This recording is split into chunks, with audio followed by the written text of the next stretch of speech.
Hey everybody. I see Miss Sheila is on here. Hey Miss Sheila. If it's other people in here, I can't see the chat right now. I only see Miss Sheila, but I did see some people are waiting. So hey everybody. We got a lot to cover today. Mainly the board meeting. And I have some stuff after Noah leaves because Noah is going to be joining us. Briana, y'all know Briana. Briana's going to come up, talk to us as well. And I have one of my friends. Hey, Gwendolyn. I have one of my friends. Hey, well, there go Brianna. Hey, Brianna. One of my friends is going to stop by too. Hey, Georgette. My friend, she's not a MSCS teacher. She's a charter, but very familiar with what's going on. Hey, Robin. Hey, Ash K. Thank you too, pretty. So I did want to get on here early so that I can kind of explain what we're doing today, what's going on. Most of y'all are on here and you guys already know. Hey Kiana, hey Alicia, hey Miss Davis, hey Graceful Virgo, hey Vanna, hey Crystal. A lot of you guys are familiar with what's going on with the Memphis and Shelby County Board. Y'all know that they fired Dr. Feagins on Tuesday. They had a special meeting and they fired her. Hey Ronnie. Hey, Jaquita. Hey, Jazz. Hey, Kiera. Dr. Feagins got fired. Hey, DJ Mommy. Hey, Campbell.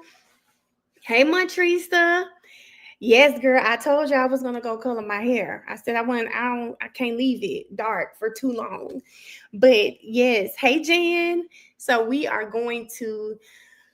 It's gonna get interesting. Hey, Tati. Hey, Tatiana. I think Tati, I'm calling you Tati because I feel like at some point your name said Tati. But yeah, we're gonna have Noah here, and y'all got a few clips from Noah. I want to personally watch the board meeting from the other day, but it's kind of long. So just for the sake of time for Noah, because I know Noah's not here to sit 4 hours with us. We're gonna just have Noah come on. Once I see him pop up, we'll get started, ask him a few questions. And of course, if you guys have questions, hey Erica, hey Shay, if you guys have questions, put them in the chat. Let's ask him. Y'all, I don't know. I think Noah's gonna fit right in over here. I really thank you. I think Noah is going to fit right in over here personally. That's what I think. But we'll see once he gets on, y'all. I have found some more clips that Noah was cutting up at that meeting. He was cutting up at that meeting. Y'all, let me turn my phone off. This might be him. Hold on, y'all. Let me check. Make sure he can get in.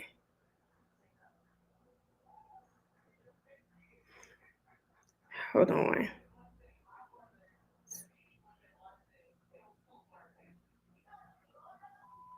Okay. Anyway, yeah, I found another clip that we haven't seen yet from Noah that I said, Lord, he cutting up in these people meetings. With that, listen, the black suit told me everything I needed to know. Everything. Hey Nick, everything I needed to know because he had that black suit. Yeah, I don't see Jaleesa. Let me tell her. Uh-oh, y'all. I think Noah is ready. Okay, let me let her know. Okay. Listen, Noah is ready. Noah. Hey, how's it going? It's good, but no, I have a question. Somebody just asked. We want to know, do you have on black forces over there? My black Air Force Ones.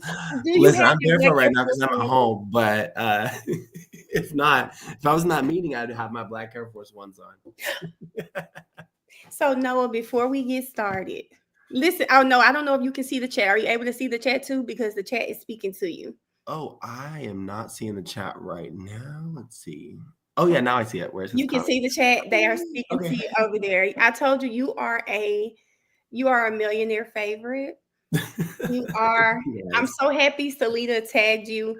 My name is Melanie, and I'm from Memphis. I haven't lived in Memphis in about 8 years, but my son does attend Bellevue. So when all this was going on, I wasn't paying attention at first because I was like, well, he doesn't really have problems. And then I just kept hearing more and more about what's going on with the school board.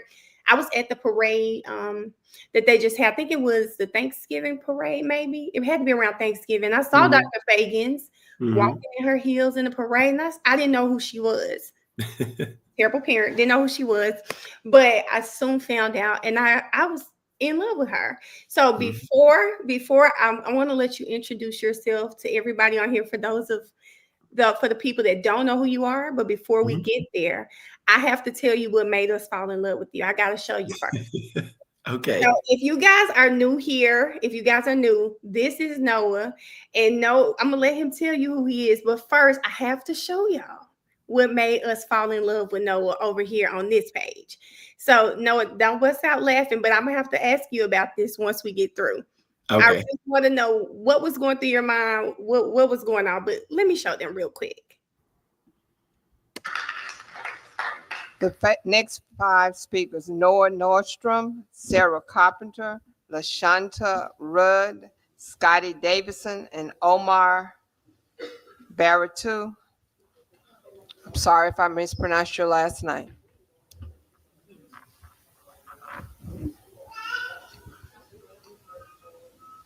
I know this one. All right, my name is Noah Nordstrom, 6220 Forest Grove Drive. I'm a Spanish teacher at MSCS, and I'm represented by Joyce Coleman. And I was hired during a time of chaos last year without a superintendent. We had historic truancy.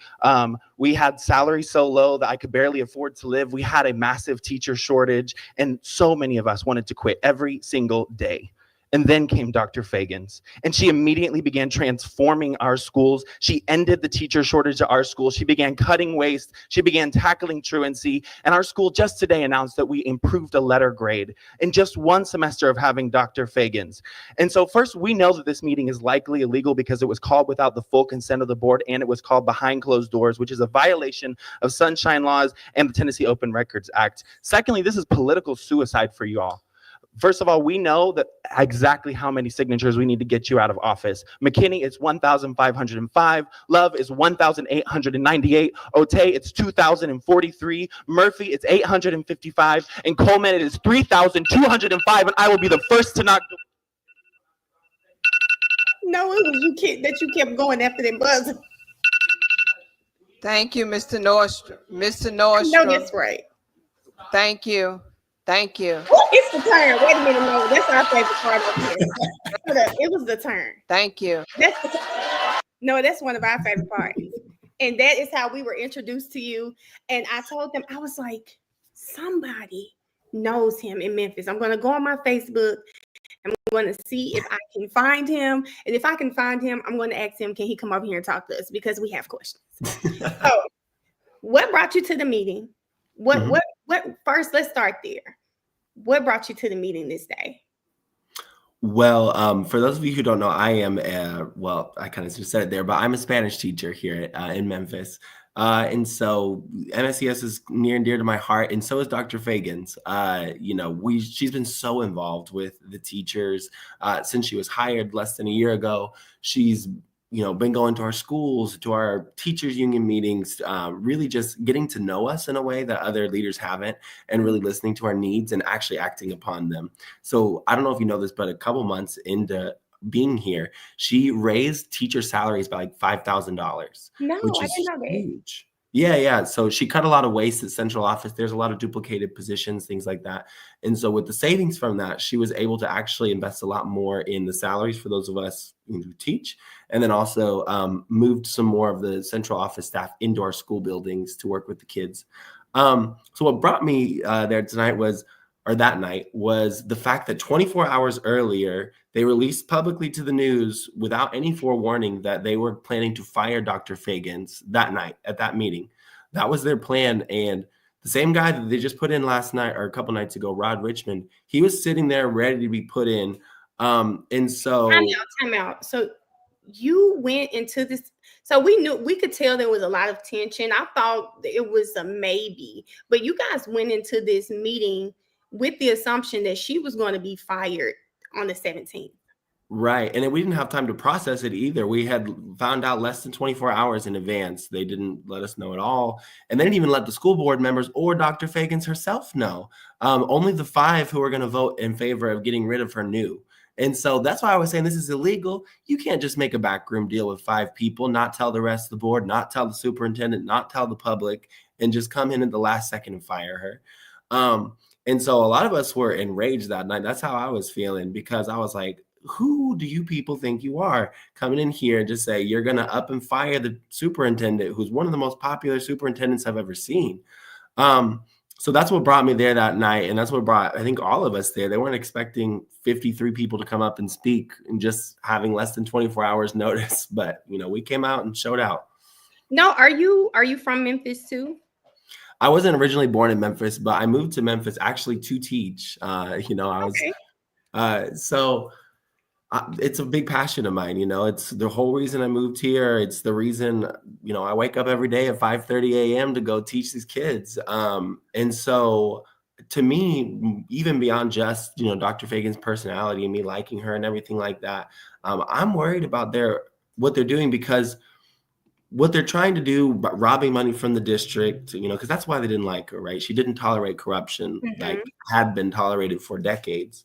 And she wouldn't sign in just everyone's contracts. She was actually literally assaulted in August by a contractor who came up physically demanding that she sign one of their contracts to make them money. No. And yeah, like this is how I knew you were gonna have all the tea when you came on. I felt like your ear had been to the streets and we were gonna hear some stuff that we didn't know. So she was assaulted. she was assaulted. These people were trying to physically intimidate her so she had to call the police and get protection from a contractor, somebody who was trying to make money off the district.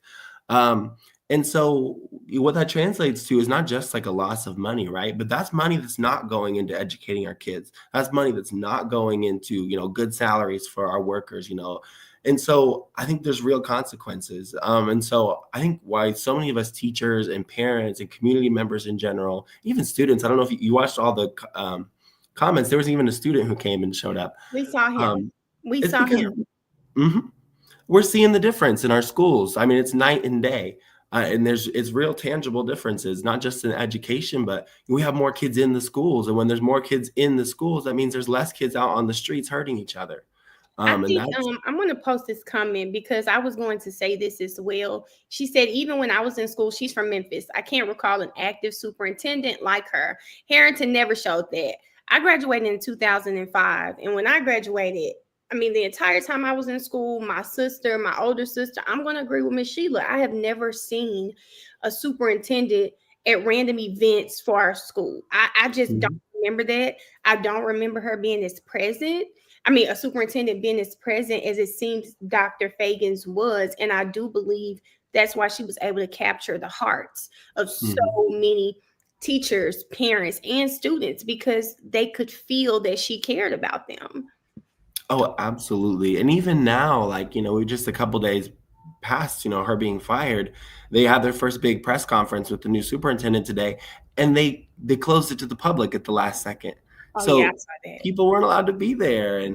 And so it shows that they're trying to go back to the old system where the superintendents were aloof, disconnected from the actual public, whereas Dr. Feagins was in there talking to us. She would have hard conversations, listen to her critics.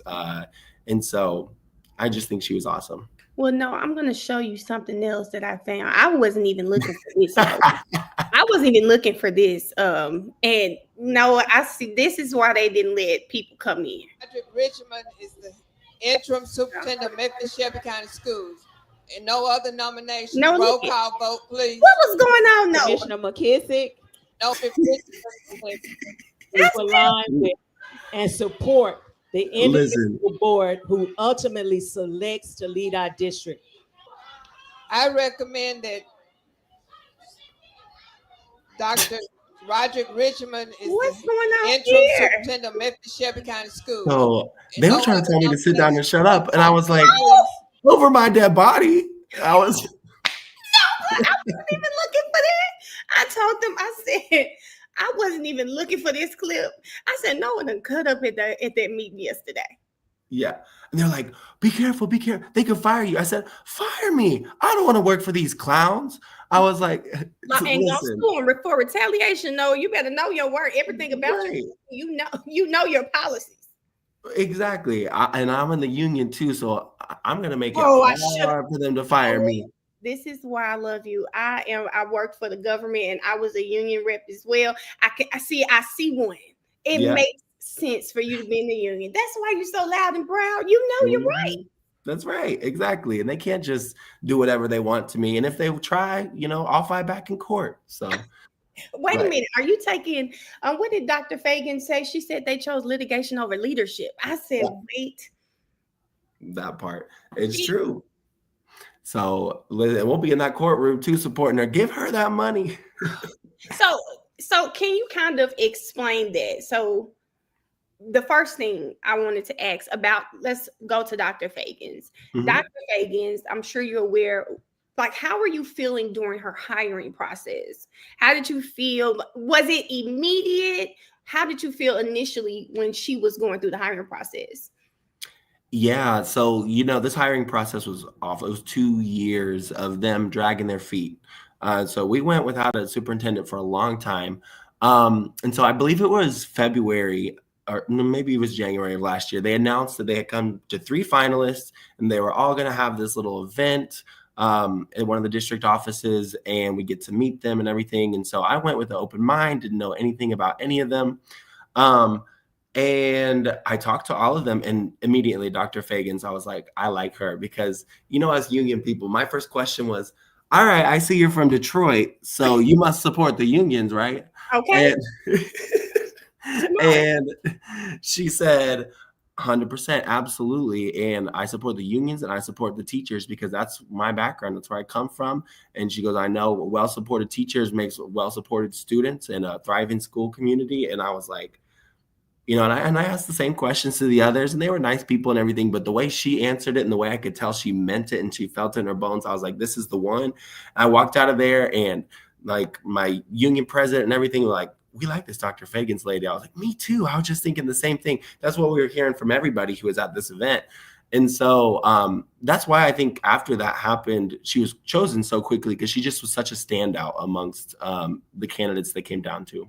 Well, we watched the December 17th meeting. Again, I've seen people on Facebook. My Facebook is full of Memphis. So I've seen them talking about her, but we actually watched it. And the more we listened to her, we fell in love with her.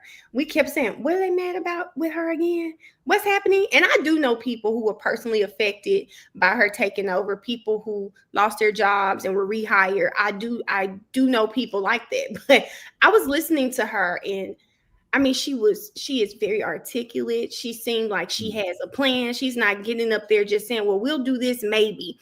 She had an answer for everything they threw at her. And I loved it. And she was always so confident.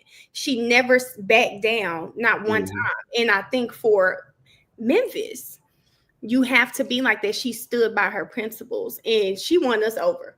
She won us over here. So I hear you say that the union question, it really won you over. Once she got into office, what is something that she did that made you say we made the right decision? So she spent her first 100 days like on this tour where I think she called it a 100-day tour, where she was going to, nearly every school probably she hit in those 100 days. And there's 222 schools in Memphis Shelby County schools. So that's not easy. Right. She went around talking to everybody. And it wasn't her talking to her. It wasn't her, here's my ideas. No, it was, let me hear you. You've been here a longer time. You're the expert. I want to hear from you about what you need and how you could be supported. And that was just a radical change from what we'd seen before, because, before central office would come by and they're like, well, we know what's best and here's what you should be doing and da-da-da. There's this disconnect from our school buildings in the central office. Whereas she came in and just was part of us and wanted to listen to us. And so I would say that was a really great start. And then after those 100 days is when she announced, okay, we're going to do a massive teacher pay raise. We're going to get rid of waste. And I don't say that dismissively. I know that it was rough for some people making those transitions from central office into school buildings, but she did offer everyone a job again. Like, it's not like she just started making people unemployed. And it helped reduce our teacher shortage, like I mentioned in the comments. last year in my Spanish department at my school, there were supposed to be 4 Spanish teachers, so there was only 3 of us. So there was a whole class that didn't have a teacher all year. They didn't learn anything. Yeah. What did they do for those students? The first quarter, nothing. They just got it incomplete. And then finally they got their act together and gave them some sort of online system where they could just check boxes and stuff like that, but they still weren't learning anything, right? They didn't have a teacher. Wait, they got an incomplete, so they're being penalized for not, oh, wow. It was so dysfunctional on so many levels. And, and the teacher shortage was a huge factor in that. And so when I say she eliminated the teacher shortage, a lot of those did come from central office. I've seen a lot of new teachers in buildings because of that. But she also not only did that, she literally went around the South recruiting. Like the theater teacher at my school currently was personally recruited by Dr. Feagins, who went to Atlanta, found her in Atlanta and recruited her and got her to move her family all the way to Memphis. And so the amount of passion and the work that she's put into dealing with the shortages at our schools has just been incredible. Wow. So she personally recruited teachers to come and work in Memphis. I just want to know, what did she tell her? To leave Atlanta to come, I'm outside of Atlanta. So to leave Atlanta to come back to Memphis, what did you tell her to get her to do that? That is interesting.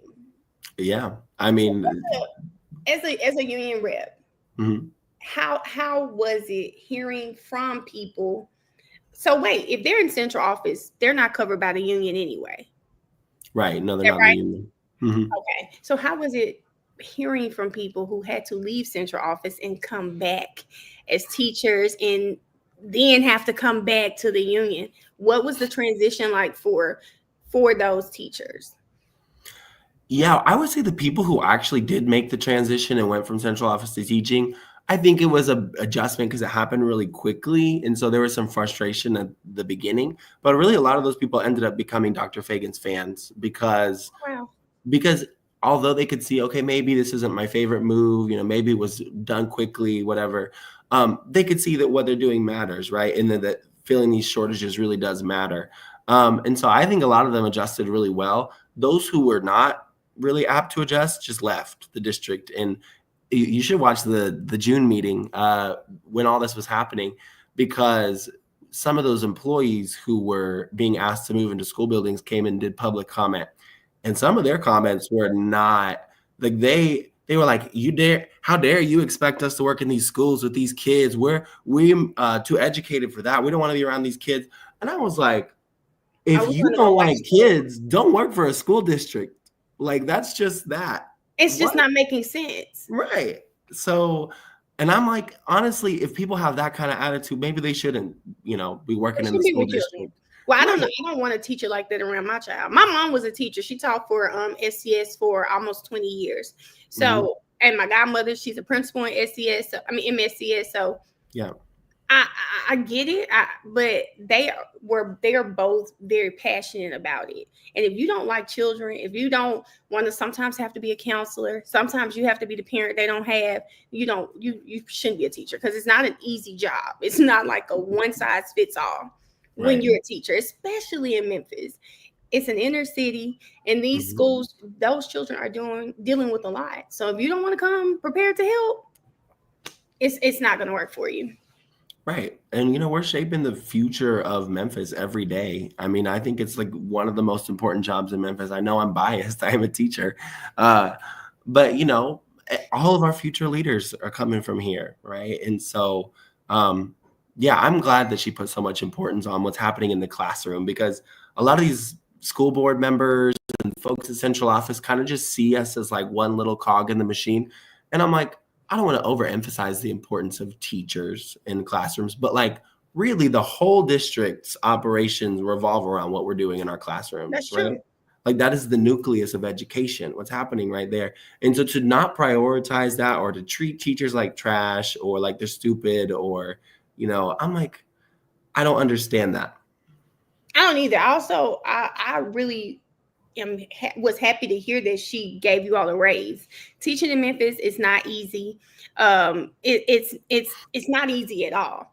And for her to look at teachers and say, hey, I know it's hard. This is what I want to do for you. And that had to count for something. Mm-hmm. It had to count for something. It had to count for something. As she said, I thank God every day I got up out of there before all of this. Oh yeah, Brianna's gonna come up later, Noah. She was a teacher in the district too. Oh, thank you, Jaleesa. Thank you so much for the super chat. And so my other question is, Noah, Mm-hmm. how did you feel hearing the allegations from the board? How do you feel now about the allegations from the board? Well, let me say this too. Can you explain to us kind of what was the issue? Because that was Ash's question. What is their issue with Dr. Feagins? If you can kind of help us out there. Sure. Let's start with the stated issues, right? Because what they said in their resolution originally, that from the original clip you showed that night, was there was 3 accusations, and they had to do with some really specific things about money. They changed the rules in August, right before she came in, to where any contract that was below, I think it was $50,000, had to go through the board, where traditionally she could just kind of sign off on those things, or a superintendent in general. And so a check came in from Seating Success, I believe it was, for $45,000. And she accepted it, or not she personally, but one of her, people who work for her in the office accepted it. Initially realized because of the new rule, they needed to go through the board. And then so they didn't even cash the check. They returned it, all this stuff.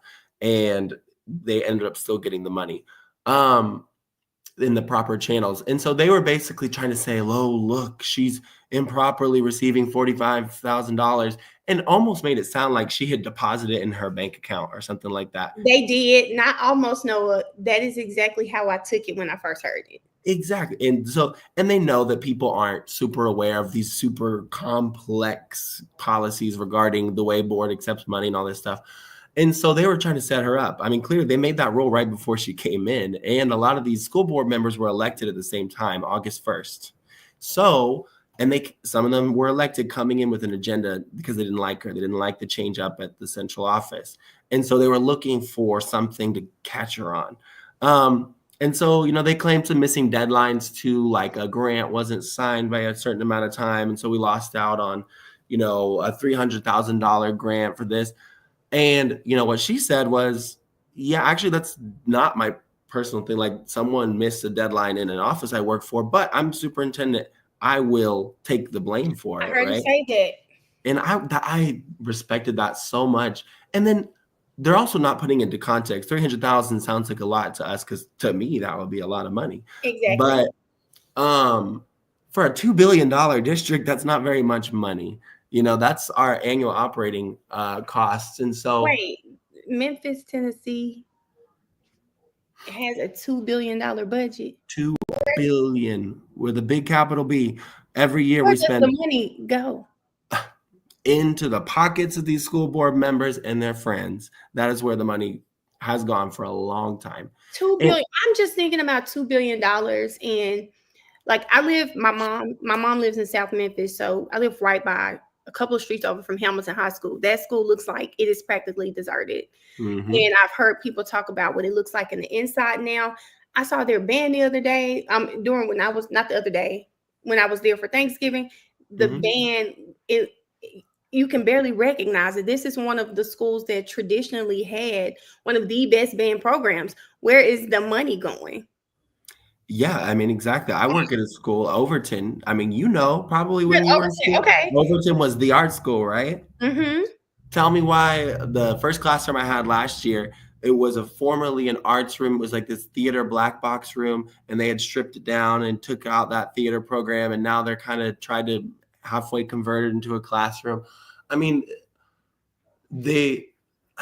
especially I would say those programs like the arts and things like that, that's been totally deprioritized in the district over the years. I mean, and just the lack of maintenance. So that's a big issue that keeps coming up. The school boards always say, oh, these schools are old, we just need new schools, which is fine, great, build new schools, but keep up the buildings you have, right? Because Hamilton's not going to go anywhere. Overton's not. Central's not. Melrose. These are schools that are just White Station, White Haven. Mhm. Schools that have been around for years on top of years. I'm with Exactly. you. Upgrade these schools. Exactly. I mean, if you look at schools that are well maintained, like look at East High School, looks like a freaking castle. It's old, but it looks It's dark great. at East too. No, East needs some lights. Yeah, well, I need to It's go dark inside. at I just East, look at the but you're outside. right.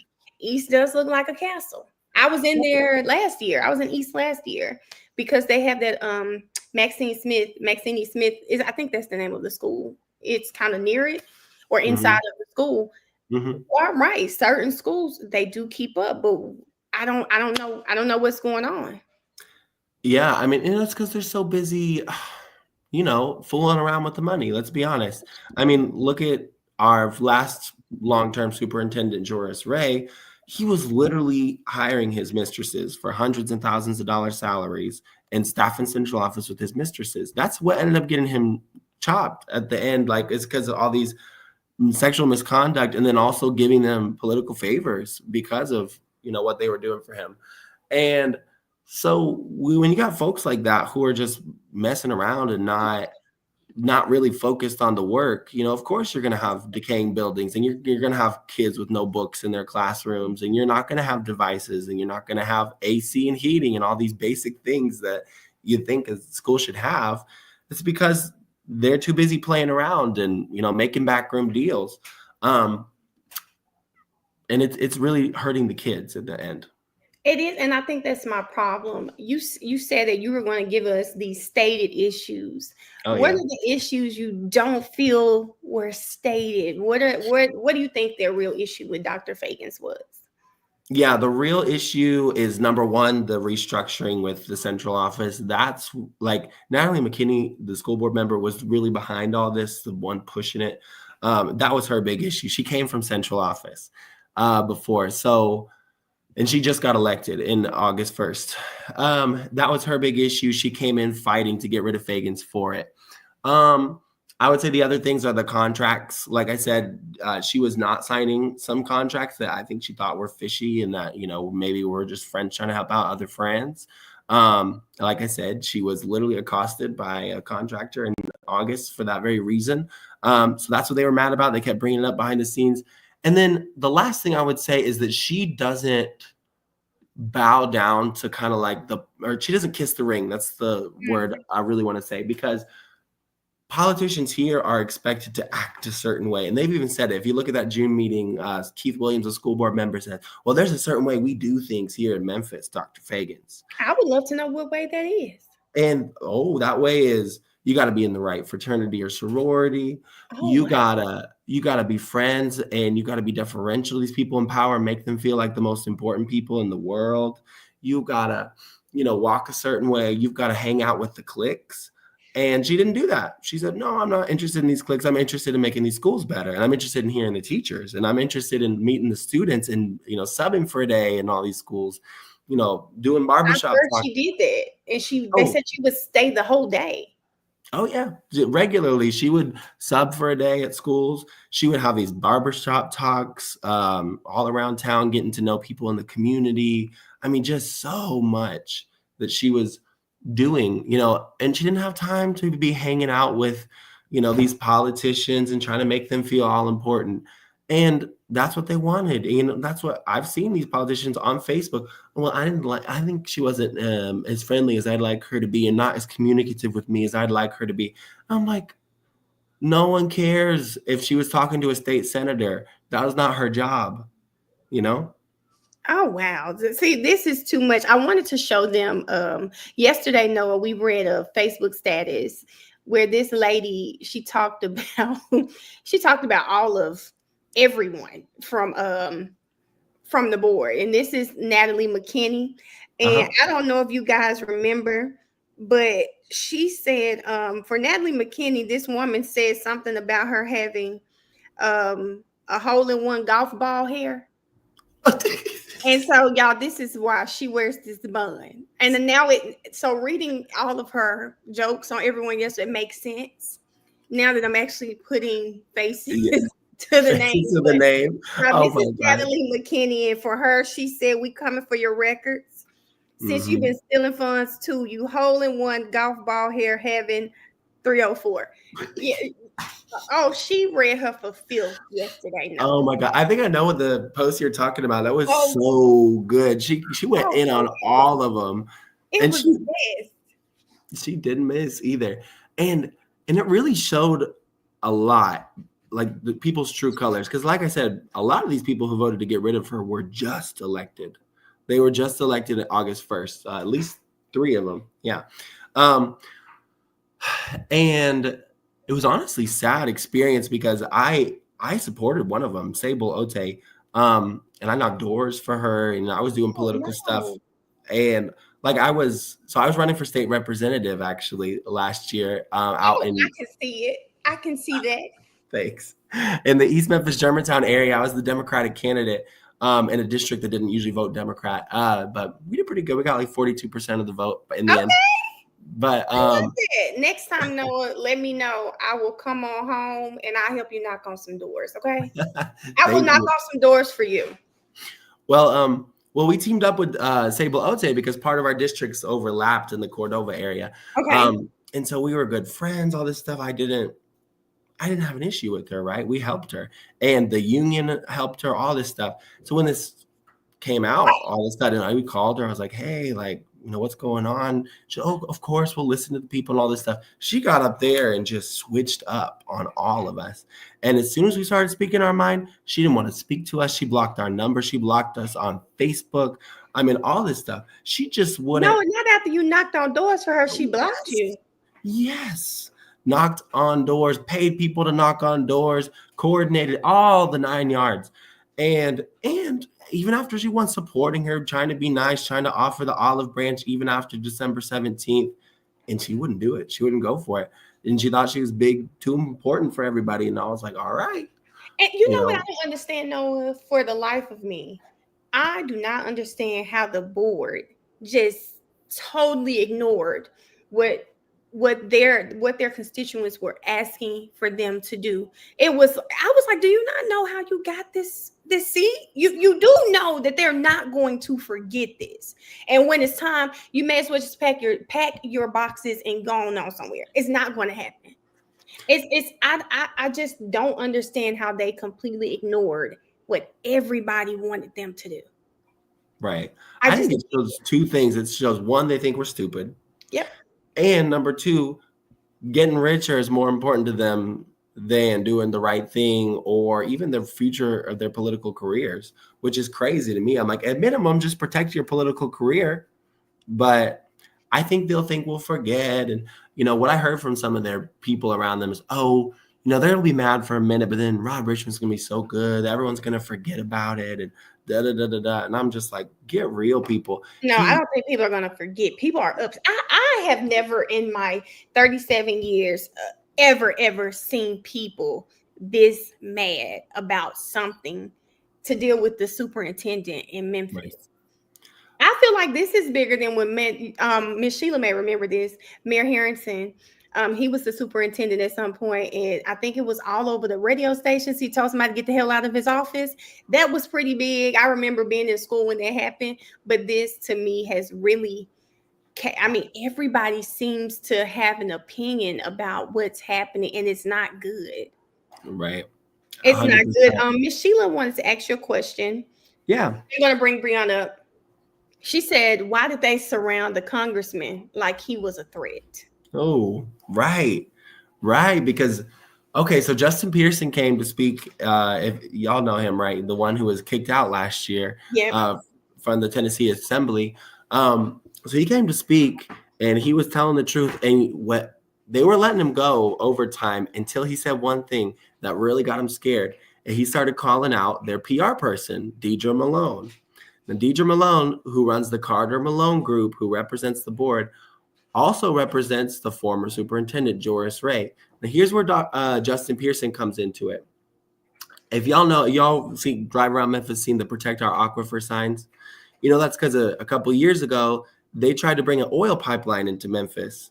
And it would have been really bad. It would have, we have all this fresh groundwater under us. And the best water in the country. Let me say that. Exactly. And it would have put an oil pipeline through that. And eventually at some point it would have leaked and contaminated our water. Anyways, guess who was pushing that? Deidre Malone. Deidre Malone was the one who tried to bring oil into our community, and Justin Pearson stopped her a few years ago. Okay. And so when he got up there, he was not playing, because he was like, I've seen her work before. I've seen her try to poison our community, and now I'm seeing her trying to poison our school board. And when he started going on that line and calling them out, security, get him out of here. They call security on him, Noah? Yes. And the board chair, she didn't say it at that moment, but this is her attitude. She said this on the December 17th meeting. You see her pull back from the mic. She goes, kick him out of here. We can handle the lawsuit. And she knows they just had to pay out $200,000 for kicking people out of a meeting a couple years ago. And so she knows. But they don't care about the money, because it's not theirs. The money is water to them. Yeah. And they don't think that, right. Like, they don't realize how much $200,000 could do at Overton High School. Right. So anyways, that's their attitude. And so they're willing to drag elected officials out of a public meeting, because that's how callous they are. Oh, I was trying to see if I could find him real quick. And Briana, I'm about to pull Briana up. She, like I said, she used to work for the district. She doesn't work there anymore. So she actually gave us so much insight into what was going on in Memphis. And yeah, he looks like he's a little longer.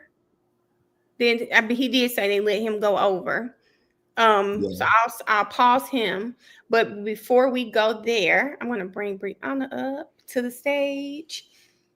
Hey, Briana, can you hear me? Yeah. Okay. So with both of you up here, my hair like Noah, because he had his hair down at the meeting. So I got my back here today. I love it. Before we start, y'all, I'm going to show Mr. Richmond, okay? That really had people. It wasn't good, and I know Noah can speak to this, Brianna. I'm sure you saw it, so I want you to chime in as well. I hate that he cut up like this, and he let people see him cut up like this. It just bothered me so bad. But here we go. Reached fever pitch.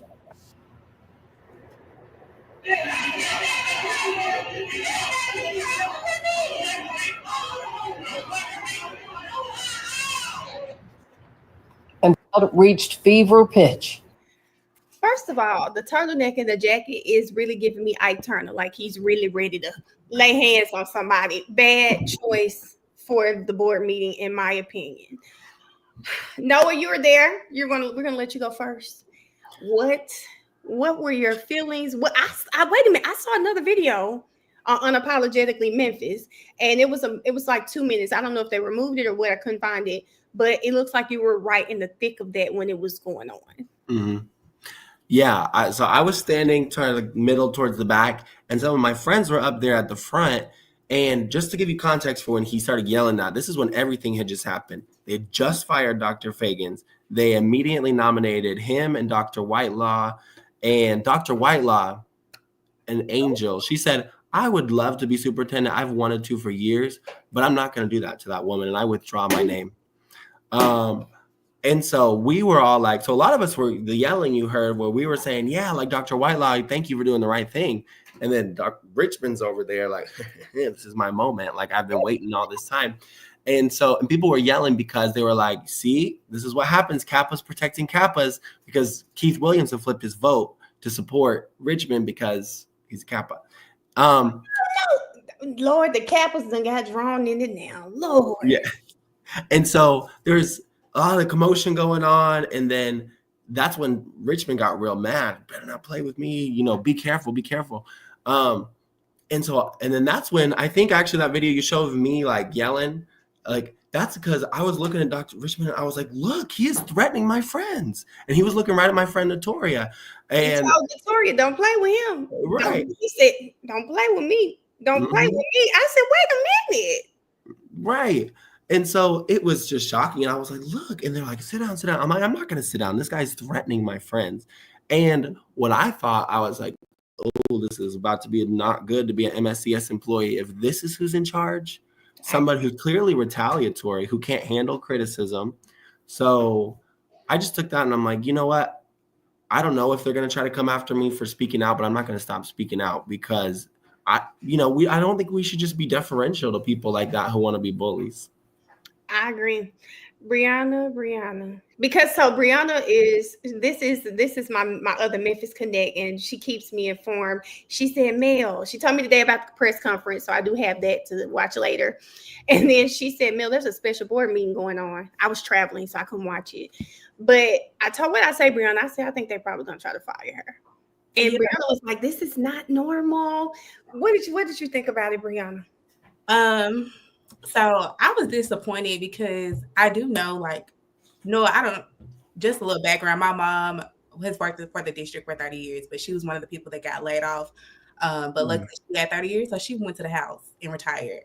But yeah, so I know of him through my mom and like other family members. So I was very disappointed in like how he responded, just because I know the good things that he's done. I feel like, but he's been more so behind the scenes. Well, I don't even want to say behind the scenes because he ran for superintendent before, but I just feel like that was inappropriate. Like for the most part, this is the first time people are seeing you. So it's like their response it was crazy. It was crazy to see. I think Salita, I don't know if we'll still be on because she's in class right now. Salita said, mind you, this is people's first impression of him. And that was my problem. You knew you were walking into hostile territory. You knew people were going to be upset. Emotions were going to be high. This is where we needed you to show your leadership. And you being upset and it didn't help. It didn't help anything. And to me, it made people, this is their first impression. And they're going to compare you to what they were getting from Dr. Feagins. And they're going to take Dr. Feagins every time because she was always so calm. Even when people were talking crazy and saying nasty things about her, she was still remaining calm. She looked like a leader. If whatever it looks like, she looked the part. And he just looked angry. Right. He looked angry. I wasn't a fan.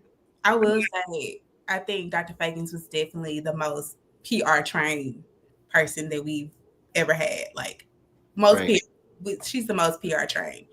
Despite, anything that's said, she's the most, what you're going to see, you might hear stuff, but what you see is on point. Yeah. She was very professional. I agree with you guys. I agree. They said, Briana, your skin is glowing. Please the skincare routine. My aunt is my esthetician. Oh, I love it. Oh, she goes to the esthetician. I do have a quick video. Noah, are you good on time? Yeah, I'm good. Okay, this quick. It's like 8 minutes, and we do start and stop. So, Briana, Noah, I'm going to start. I want you guys to chime in. This is from News Channel 5. It's what they posted about what happened with the board meeting. And like I said, I haven't seen anyone who's happy. And I love that I see parents that actually took the front. They took to the front and they actually got out and wanted to see what was the problem with Dr. Feagins. So this is from our news station in Memphis. But stay focused on the main thing. That was Dr. Marie Feagins about a half an hour ago after she was fired. Now the former superintendent of Memphis Shelby County Schools, the board voting tonight 6-3 to terminate her contract, even though one speaker after another basically begged the board to keep Feagins as superintendent. The heated vote coming minutes ago at MSCS headquarters. We have live team coverage for you from the headquarters tonight. We're going to check in with Action News 5's Bria Bolden, who was inside the auditorium all evening to hear the heated debate. Bria? Yeah, General, that was a 6-3 vote to fire Superintendent Dr. Marie Feagins, who's only been with the district about 8 months or so. The big question tonight is, though, we do not know if she was fired with or without cause. Let's pause there. I'm going to ask both of you guys, do you think 8 months was enough time? No, not at all. I mean, even some of the accusations they were making against her, oh, graduation rates are falling. She hasn't even had a graduation season. I was thinking that too. So, I mean, these folks are not even good at lying. I know, ideally for both of you, ideally, how long do you think she should have been given to make some change? I feel like based off of matriculation, you're gonna have to see a few years because you have to see students matriculate through grade levels to be able to see what was effective and what's not. It takes time, so there wasn't enough. And her contract was 5 years. So I understand if they come to a point, a year, 2 years, whatever, where they want to say, hey, let's look at the data. Let's see if things are working. What do we need to adjust, right? But I think they should have let her write out her contract. And, if adjustment was needed based off of data at any point, great. But they didn't even give her time to get to a point where we have real data on her tenure alone. So, yeah, I just think they definitely should have given her more time. I agree. We asked 2 board members that question night. They couldn't give us an answer. On one thing we did talk to them about, Commissioner members that tonight is, though, we do not know if she was fired with or without cause. Okay. Can one of you guys explain that? The question was, what the news is saying, they don't know if Dr. Feagins was fired with or without cause. And I can just bet that with or without is going to be really big in whatever litigation she's going to have coming up. Mm-hmm. How do you feel with board members who were bold enough to say you need to go, not being able to answer that question? What are you guys feeling? Was it with or without cause? I think it was without a justified, proven cause. Because, at that meeting, you saw their lawyers come up and try to say that, all the information against her, that she was guilty and all this stuff. And he came out with a document that was about as thick as a Bible. And he didn't share any of the contents of it other than him doing this big theatrics show saying, well, she was guilty. But he just didn't give us the data. And so they voted to allow that document to become public, but only after they fired her. And so the public didn't even get a chance to look at their attorney's, view of things before they fired her. So I think it was without cause, because what they're trying to do, saying that it's with a cause, is trying to deny her the pay. And they're trying to just fire her without sort of any sort of severance or whatever, which I think is just despicable anyway. This lady picked up and moved across the country, and she bought a house, and she got invested in this community, and then you're going to just try to fire her without paying her at all? Wait, they think they're going to fire her? So they're went into this meeting the other day, thinking that she's just going to be gone and we're not going to pay her anything? Right. That's what they're trying to push for, and that's what they're going to be arguing for in court. I'm saying they knew that wasn't going to happen. Let me just say, they didn't think that they knew it was going to be a lawsuit coming. They just didn't care. They just didn't care. Right. This is insane. Again, right? We can handle the lawsuit. That's Joyce Coleman's attitude. Yeah. We can handle the lawsuit. And again, I ask, where is the concern for the children? Because now, if you had students who didn't have teachers, where's the concern for these children? Because you had someone in place that was working towards that. Now, Mr. Richmond, now he has to get settled and acclimated, but we'll keep going with this because I heard something in here that I'm going to ask you, both of you guys, about once we get to it. Yes, 2 board members that question night, they couldn't give us an answer. On one thing we did talk to them about, Commissioner Michelle McKissick told us, quote, this has been a travesty since the beginning. Many of you may remember the board discussed the beginnings of Dr. Feagins' possible termination back on December 17th. And by then it was 5-4 to terminate Dr. Feagins. The official termination vote came down today about 30 minutes ago after hours and hours of meetings. We had over 50 people speak in support of keeping Dr. Feagins here. Obviously, that termination vote coming out of allegations that Dr. Feagins accepted a $45,000 donation without board approval, as well as allegations of insubordination as well, among others. One thing, though, I do want to go back to, this room was filled with community leaders, county leaders, state leaders, begging them to keep Dr. Feagins with us. Some of those people, though, were teachers. They were parents as well. We have two of them with us now. This is Austin and Ashley. They spoke, and we're going to talk to them. They created the survey. Can you guys tell us, first of all, let's start off with, how are you guys feeling knowing Dr. Feagins was terminated this evening? I'm sad. It feels very unjust. It feels like no one's listening to us.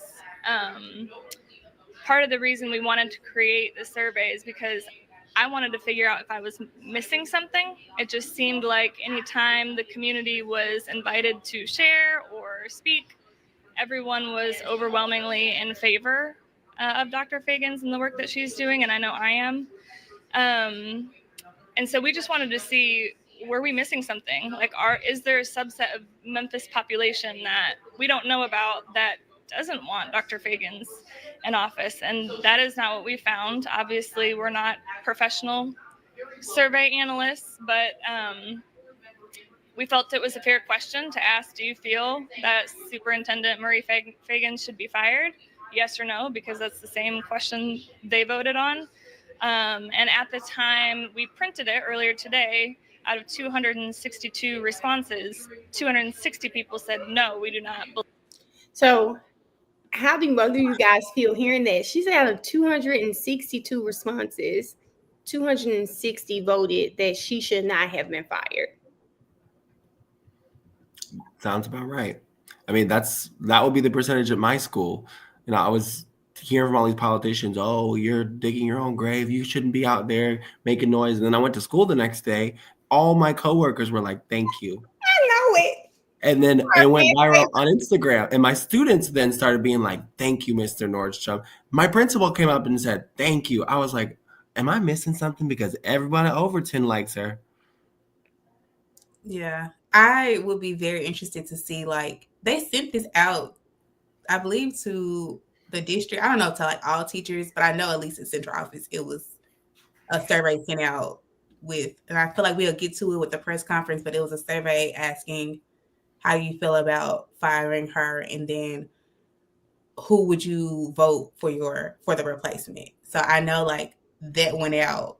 So I would be interested to see like what responses they got, because I feel like they knew with the community, like it was very obvious. And like, just full transparency, everybody, well, the people on the chat really know, like, I have mixed feelings both ways, just because of personal experiences, but also like you've already hired her, so like it was no point of continuing with like firing her. Like, it just was not like it didn't warrant, none of that like actually warranted like her being fired. Like, it was a waste of money to go through that whole process. You're gonna have to pay, like, be realistic, you're gonna have to pay her out. So it's just like, that's just such another waste of money that you're gonna have to spend after you just paid the previous superintendent $500,000 out. I just wanted to make sure I didn't forget this, because I heard that too, right, Nick. The insubordination. Where does that come from?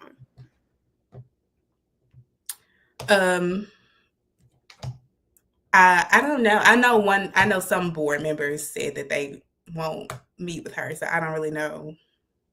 Well, they're accusing her of insubordination. I know, but I'm just saying, I think that's coming from because they don't want to meet with her because she's been insubordinate. Right. I think that's another false narrative. I mean, they like to go out and flex, oh, we're your boss, we're your boss. They keep saying that at all the meetings. But here's the thing. They're our boss. We're their boss. Like, the people, the voters. Right. We're the boss of the board. And so they're the ones being insubordinate.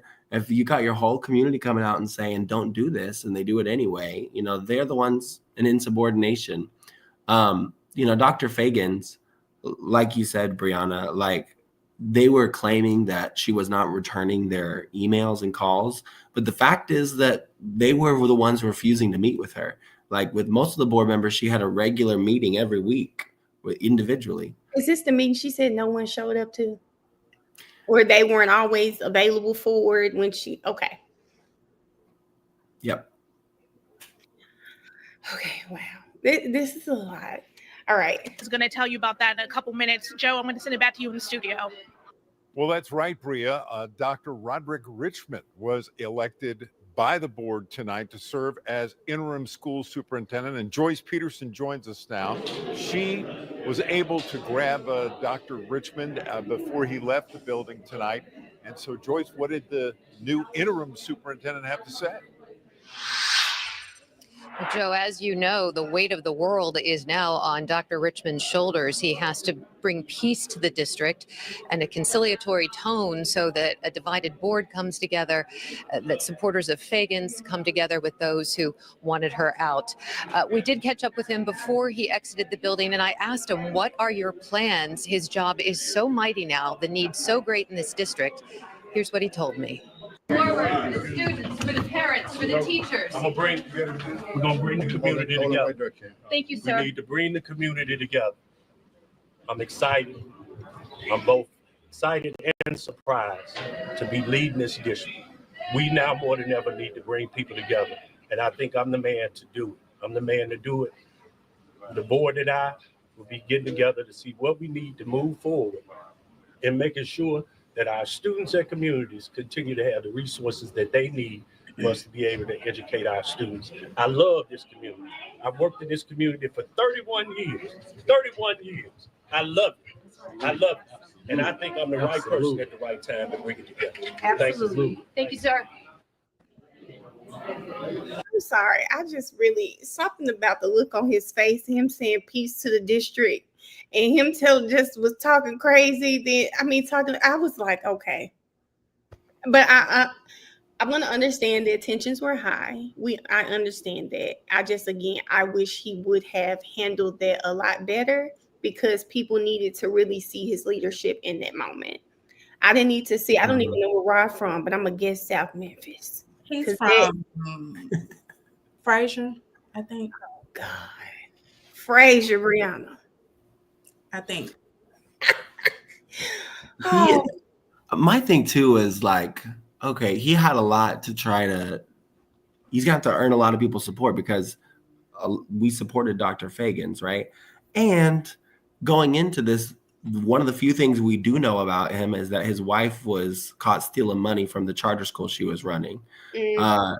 So you've already got all that going against you. Like, your first impression can't be threatening people. And then that's what he did. And so I know people who know him who say he's a good person and all this stuff. Great.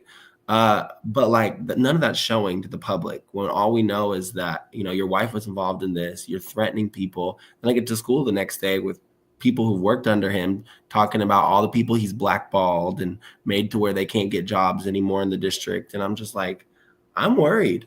And I want him to prove me wrong. I'm not trying to sit here smearing his character. I don't know the guy, but I'm worried about the future of the district.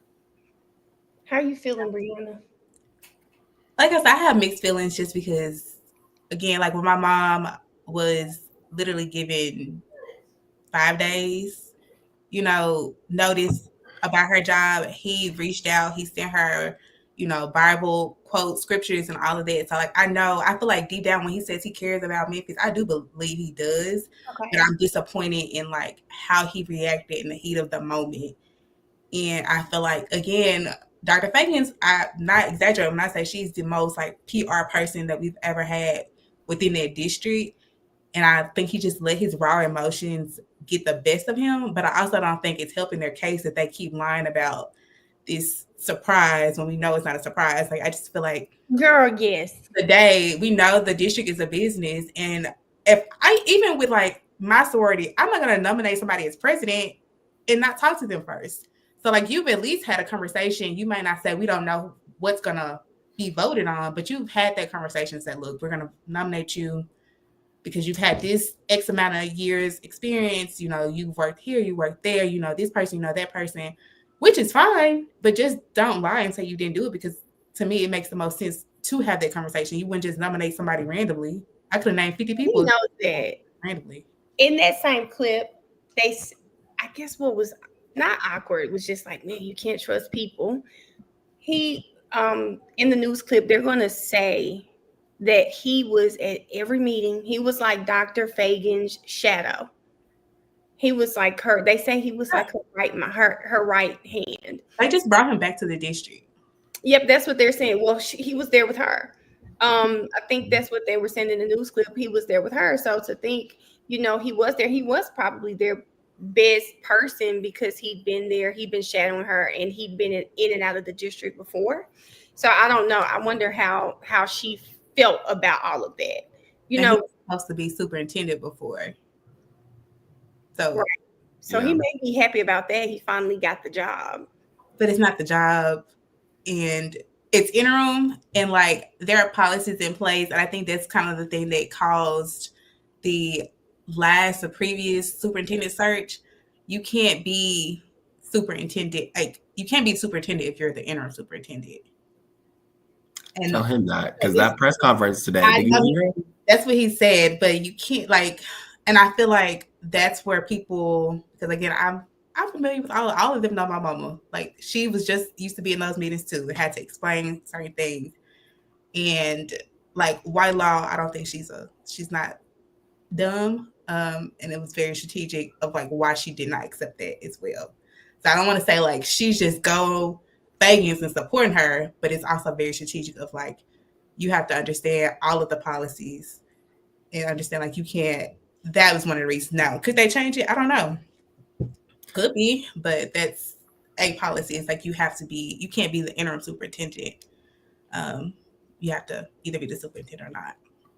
And I think a lot of people too were taken aback by how the perception is that he kind of threw Dr. Feagins under the bus, because under the last two superintendents, he had been demoted. He at one point was like third in line, I guess, from superintendent. And then I guess 2 superintendents ago was demoted, basically stuck in a basement somewhere, given a job that nobody wanted because that he didn't get along with that superintendent, and stayed there until Dr. Feagins came in and then promoted him up again and brought him into like the inner circle of leadership. And then he starts conspiring in December with these folks to take her spot. And so I think it left a bad taste in a lot of people's mouths to be like, she lifted you up. Why did you do this? Yeah. But I also feel like I'm trying to, watch what I say. But I also know like one of the reasons that he did not become superintendent is the same reason that Joris left or was fired. So that's part of it too. It's just like it's a whole, I got a little old school my mama been a teacher since the 90s. She know everybody. So oh my God, Brianna, I said, man, I wish my mom was still alive. I would have all the tea right now because this was right up her alley. Her teacher friends. I said, oh, I would be call me on 3-way. Put me on 3-way because they would know everything. So where do you all think we go from here?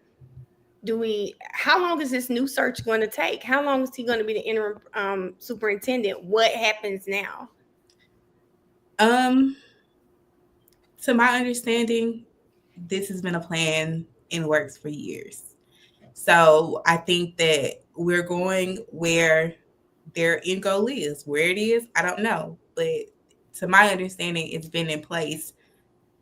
Conversations happened before the search even happened to say they're going to hire somebody on the outside, fire them, bring in somebody from the inside. Like that has been the rumor since before the original superintendent search. So I'm just like, I don't know what their end goal is, but I do think like, I love Memphis, I love my city, but I hope we don't stop, right? Because we're such a historical city and like people really need to utilize their voice, and not just utilize their voice to go viral on social media, but really utilize their voice to like make things happen and make things change. So like actually vote, because we have a lot of people in Memphis who don't vote. They don't, they'll show up for something with the cameras, right? But like what's actually going on, and you have to really understand, and I hope get more knowledgeable about like what's really the policies and plans in place, because it's all political. It's all political. Yeah. Okay, where do we go from here is an interesting question because a lot's happening right now. I don't know if you know this, but the state is very serious about intervening in the situation. The state supported Dr. Feagins. And so at the beginning of next week, we're expected to see 2 pieces of legislation. And they have to deal with the state. There's a couple of options I guess people are weighing. One would be the Secretary of Education in Tennessee basically just vacating the board and putting in whoever she wants, and rehiring Dr. Feagins. That's what they've been telling people, is that the state wants to rehire Dr. Feagins. And so they could do that, or they could do this Houston model, which is similar, where they would get rid of the board, but then they would have to like put in people from the community. They couldn't just put their friends or whatever. Because that just happened to Houston. The state took them over because of some mismanagement issues. So I think a state takeover is likely, because they were threatening it. And they said, if you go through with this, we're going to take over. They went through with it. So there's a lot of mixed feelings about that. And I even have mixed feelings about that. I like Dr. Feagins. I want her to be rehired. I'm worried about like, all right, who's going to be in these seats? You know, what is their agendas? You know, all that stuff, right? So I'm like, I'm just kind of waiting and seeing, I guess, what unfolds. The other update that's come is that there's a bipartisan bill in Nashville to allow recall elections for Memphis, because as soon as I made those comments on December 17th, the election commissioner said, well, the recall process for our county does not apply to the school board. Actually, it's only for county commission and all this stuff, which may or may not be true. I've heard people's interpretations of the law both ways, so I'm not really going to comment on it. But the state then said, okay, fine. If you don't want to allow them to do a recall, like, let's just pass a law that says they can do a recall. And so I think that will pass likely, because it's got the support of the chairman of the education committee plus Democrats.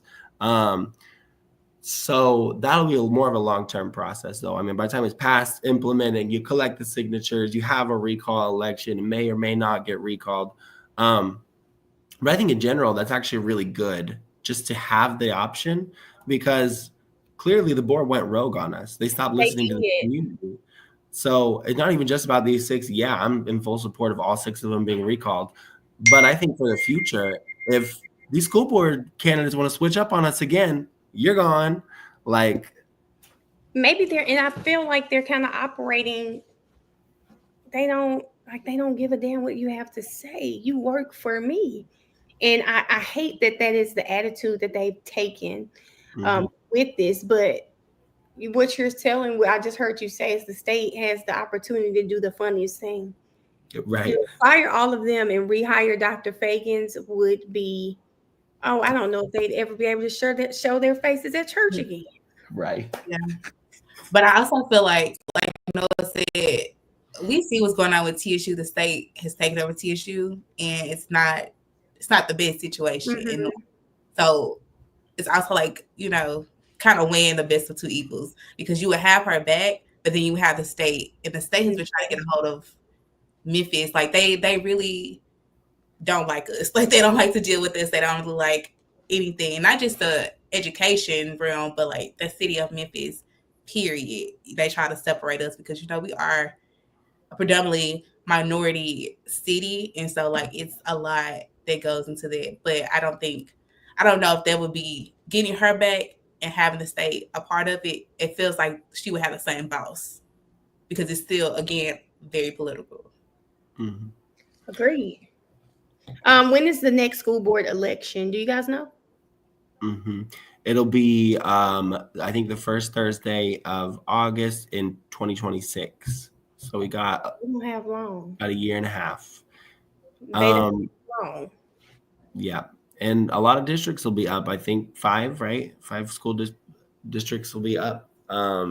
So we need it. We need to clean house with a lot of these people who've been on there. I had one more. I had another picture that I wanted to show, and I'm titling this picture "Noah Luther X," because Noah, you are really. I was scrolling, and as I was scrolling, I kept seeing you in videos, in pictures, and I said he is really a favorite everywhere he goes, and I do think that it's refreshing to hear like you speak, Briana. We have some other teachers in here too, but just people actually passionate about being teachers, because I think that's what we're lacking in our schools. Passionate teachers who really care. Even I know that some of these kids are bad as hell. I get it. And I get it's a lot to wake up every day working in the school system in any capacity. But the fact that you all do it is really, really amazing. We need more people like that, especially in Memphis. Especially in Memphis. I was so scared when my son moved back, but I can't say anything bad about Bellevue.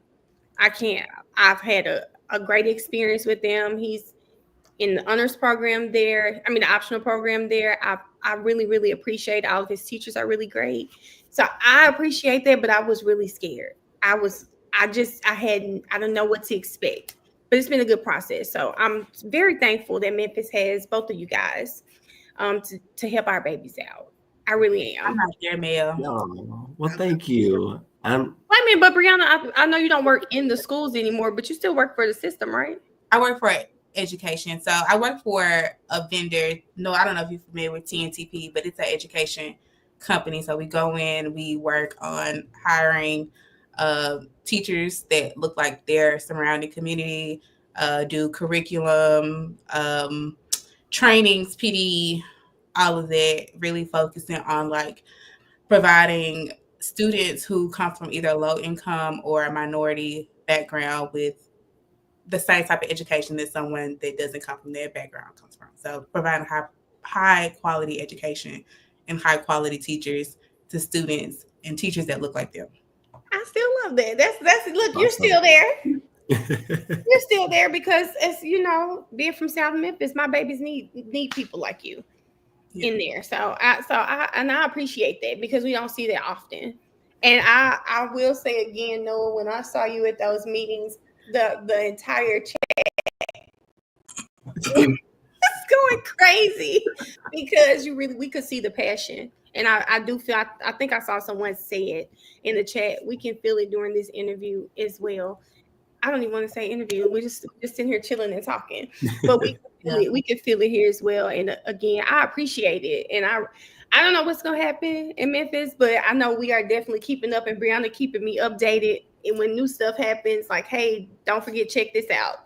So, so I appreciate it. I am now. No, I know you may have to go, so I'm not gonna make you stay up here. No, we thought you was gonna get the black suit today because whatever it was, you know, if you was gonna switch it up, you know, maybe give them black, give us white. Yeah. What's the black on purpose? Yes, they were like, we're wearing all black because we're in mourning and we are angry. And I was like, oh, I'm going all black, everything. I know that's right. You know, teachers love a theme. Yes, exactly. So the black was on purpose. Yes. Oh, so wow. Most of us who were mad if we're trying to wear black that day, and I was just like, yeah, I'm suiting up. I got my turtleneck, I got my little black suit jacket. Like, let's go. The black Air Force Ones. It was giving freedom fighter. I'm gonna tell you. It was definitely what did the man say? I got my black forces on because I'm standing on business about you. That's exactly what it was giving. That is what it was giving. That I don't know if anybody had any questions for Noah. Now I know y'all know we would never have an hour show. But because I do have the state representative, we can hear what he said. I actually have the meeting. I don't know if we're gonna play the whole thing, but I do have the meeting so we can watch that too. I don't know how, and these are people from everywhere, Noah. I don't even know if besides Briana, myself, and Miss Sheila, we may be the only ones from Memphis on here. So we just watch the board meetings and kind of watch what's going on in Memphis, just because it's really crazy. I couldn't believe what I was watching. I've never seen so many people, and to Briana's point, I've never seen so many people get up there and speak. It was about 50 people, they said. And Briana, I told one of my friends, her daughter goes, I forget what school she goes to, but I said, well, my friend said that all of these people at these meetings better be at those parent-teacher conferences too. And no, she I tickled. Yeah. And, right, and sure, because A lot of those parents don't show up. It makes it harder. Yeah. And then change their numbers and don't give their new number to the school. Come on, y'all. Ooh, they don't want it. I had a parent tell me to stop calling her. I said, I'm not. She said, stop calling her. Yeah, because she didn't want to get her child his medication at school. She wanted to keep it while he was at home so he can act up, act calm at home and send him to school. Oh, no. I said, oh, no, baby. You're gonna get a call every time. Give him his medication. Right. What? That doesn't even make sense to me. Sound like she needs to split it in half. He can be half calm at home, half calm at school. I don't know. We're here 8 hours a day. See him all through. Yeah, that does not make sense. That does not make sense. That doesn't make sense. But hold on. Briana, I think that's throwing people off too. They said they don't answer emails or the phone. They're not answering. They're not answering. Look, one thing you're gonna do, you're gonna get me. I used to tell my son's teacher, you can call me, but if I were you, I'd call his dad first. Call his dad first. If the dad don't answer, then call me, because his dad will get him right together quickly. I live outside of Memphis. Oh, Aisha said she lives outside of Memphis. I'm trying to make sure I didn't see any other questions here. I didn't see any other questions here. I'm trying not to miss your questions, guys. Oh, Raynette did make a good point. They give a head football coach 3 years to turn the team around. So at least they should have given Dr. Feagins that amount of time. Mm-hmm. She said, Adventure says, little does she know, Briana, the ADHD meds have a crazy crash. So he would be calm at home anyway. If that was it. All right, but yeah, so I'm gonna go ahead, Noah. Thank you so much. I don't want to make you sit up here. We're gonna go ahead and watch Justin up here, and then we'll watch some of the board meeting too. But thank you for coming on, and thank you for giving us more insight. And now y'all got Noah's number. So if some pop off, I'm gonna text him and say, no, you gotta come hop on. Perfect. I have him back anytime. It was so much fun. Thank you. And if it's listen, I'm gonna say, if it's anything that goes on, you and Briana be our correspondents to help us really understand what's going on, because you and Briana coming with the tea. It was really amazing just to hear people who are really there, are really knowledgeable about it, and we're not just looking at the videos. So I appreciate both of y'all. Thank y'all so much. Thank you so much. And it's good talking to you too, Briana. Thank you. Thank you, Noah. Thank you, Briana. You're welcome. Bye. Bye, girl. Okay, y'all. That right there was amazing. She said, Raynette said that name has a special place in my heart. Thank y'all so much. That was really good. Really good. I don't know where Memphis is going to go from here. And hold on, y'all. Okay. Now Noah going, your friend, she crying. I don't know where Memphis is going to go from here. I don't know. You never know. Y'all may catch me. Y'all might catch me at the next board meeting in my all black. I don't own Air Force Ones, but I do have some little black boots. I might have some black combat boots I can put on. But yeah, you might catch me at one of these board meetings to kind of see what's going on, because I don't think that they are considering our children and how all of this is affecting them. I don't know, Mr. Richmond. I told you, I think it was him that helped my daughter before. So I do hope that he comes into the district and actually does something to kind of make people see that he is there for them too. Oh, thank you, too pretty. Thank you, Kiara. Y'all, I told you I'm going to do more interviews, but I want to do some in-person ones. So I appreciate anyone who takes any time out of their day to come on and speak with me. Noah didn't know me from a rock on the ground, okay? And he still agreed to come up here, and it was so amazing to connect with him. And I told y'all,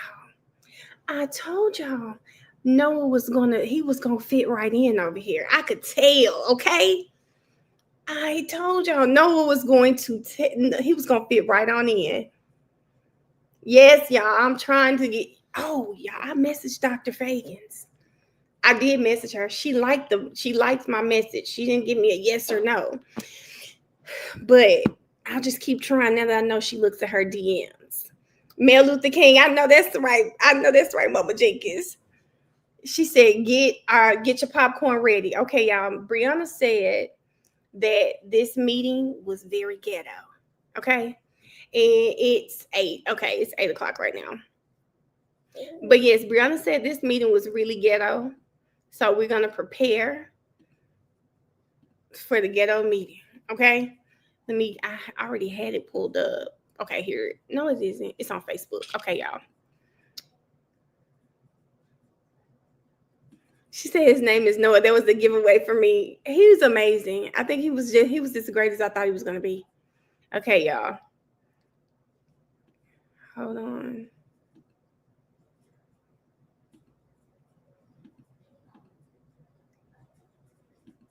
Now, this is the actual board meeting, guys.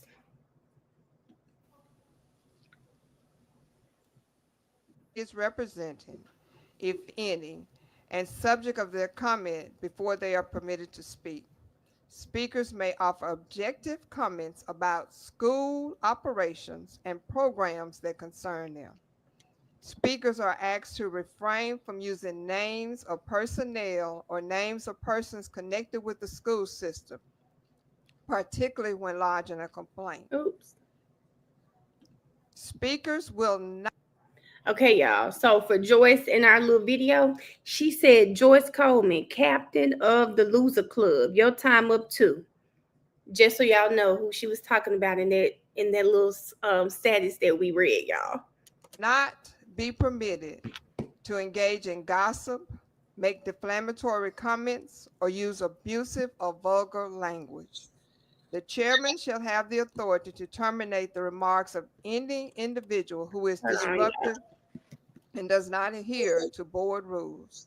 Dr. Schultz will announce the number of speakers and time allotted per. First off, say your address, Mr. Martez, please.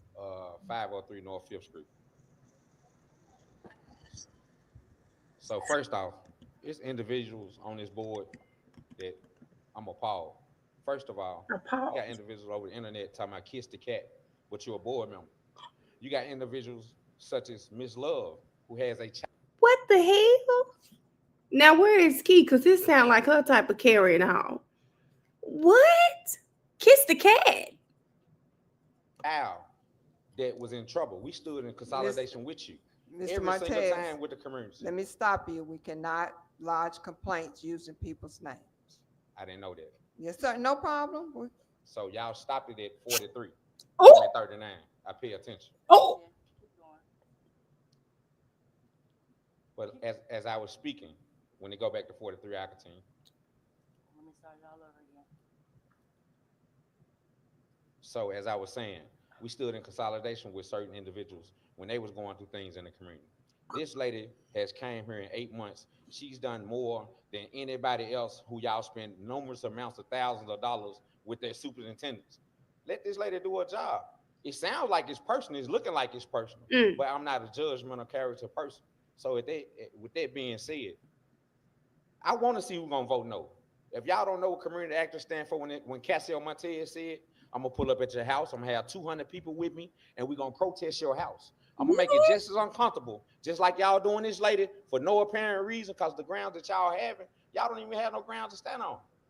And we're gonna stand on business about Miss Feagins. I don't need no whole minute. Y'all enjoy the rest of y'all day.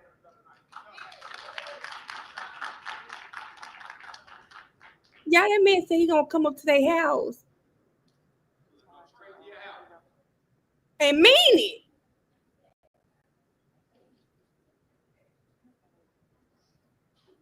Good evening.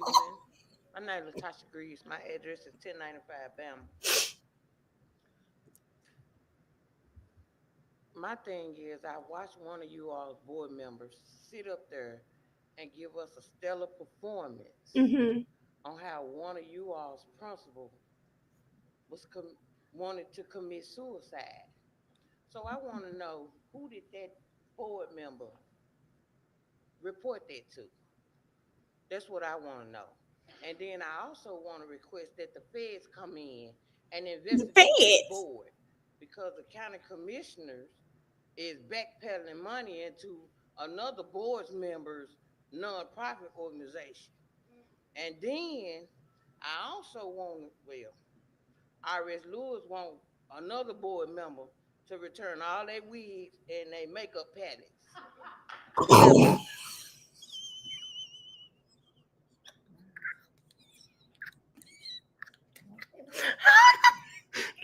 Yo, that lady said return all the wigs. Wait a minute. Well, is backpedaling money into another board's member's nonprofit organization. And then I also want, well, IRS Lewis want another board member to return all their wigs and their makeup palettes. Have a nice day.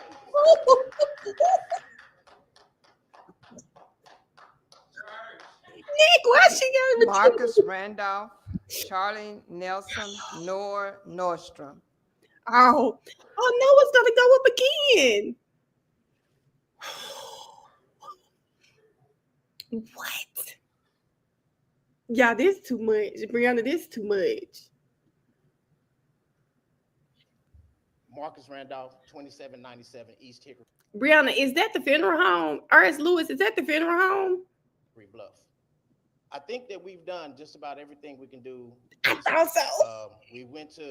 We come here to the school board. Hold on, y'all. Is R.S. Lewis saying the board member done stole their wigs from the funeral home? Because what? We begged and pleaded with the board. We went to the county commissioners. We've been to Nashville. We've talked in private. A lot of y'all sit up there right now. Us activists here have stood with you, even in your trials and tribulations. And we see that you won't even stand by us. You will not listen to the public. You don't care about the children. This personal thing, because we saw a high schooler understand that this is personal. This is about our babies. I'm so tired of Memphis taking 2 steps forward and 10 steps back. I can't even count how many times I've done it. Ain't no more talking. Do what y'all gonna do. Evidently, you've already made your decision, and 7 of y'all need to be removed. And we will do so. The new ones, political suicide. That he is, listen.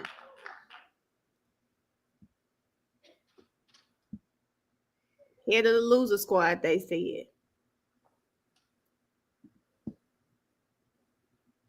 Y'all, is that Santa hat? How you doing tonight? My name is Charlie Nelson, 1228 Cordova, 38. But I don't want to get into that. You know my address. But yeah, I come here tonight to talk. I filed a lawsuit because of discrimination, applied for plenty jobs. I reached out to you, Superintendent. I called you, I emailed you, you said transparency. You hadn't been there with me. I left the lawsuit at your office with your staff. Nobody got back with me. So what I supposed to do, I was defending you with the new board member, Alderman, and you didn't do anything with the lawsuit. So you didn't try to help me enough. So I think, we need a new superintendent that will come in and help everybody's jobs. Not that people that lost their jobs, also help the people that are trying to apply for jobs. Teacher, the apply for jobs, not getting interviewed, including myself. It is not right. And I reached out to you. Okay. Now, I was with my friend.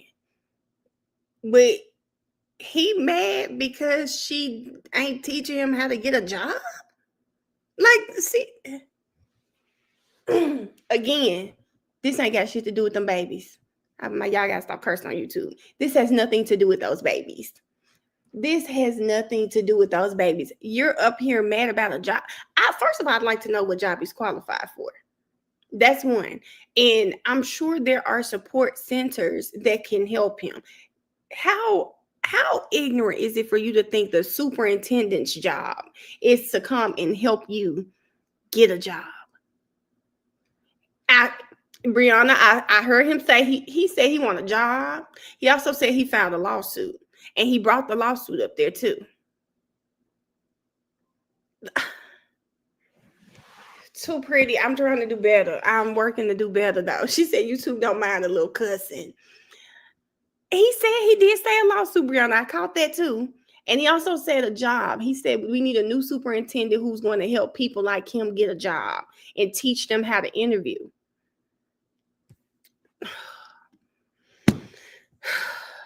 Briana, I don't even know what's going on right now, but he just ticked me out. Call your number 416-5544, and I never got no response. So I'm not for you tonight. I think they need to vote for somebody else because I filed a federal lawsuit. You didn't try to meet me at all. Say, Mr. Nelson, sit down and talk. You didn't do nothing. So my thing is let the board do what they do. You have a good day. God bless you. No. And you know what, Black people? I'm sick of y'all always hollering, God bless you. I'm sick of always hearing y'all holler, God bless you, when you say something slick. I'm sorry, y'all. My friend done joined. Hold on just a second. Got to add my homegirl up here. Hey, friend. Hey, girl. I just got out of class. Hey, y'all. You miss Noah. You miss Noah. And I know you just got out of class. We're watching some of the board members right now. So I don't know if you want to sit up here and wait with us and then chime in, or do you want to wait till we get through watching them so you can get settled? Which one would you like to do? Whatever works for you, boo. No, it doesn't matter. You could sit there. So first, let me just tell them. So this is one of my friends. I don't know. I think I told y'all.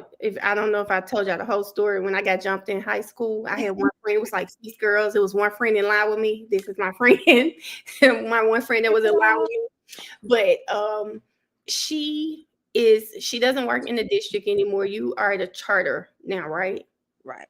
She's a charter. Can we just for a second? Can you? I want you to just hype yourself up right now about your kids and the reading that your babies do.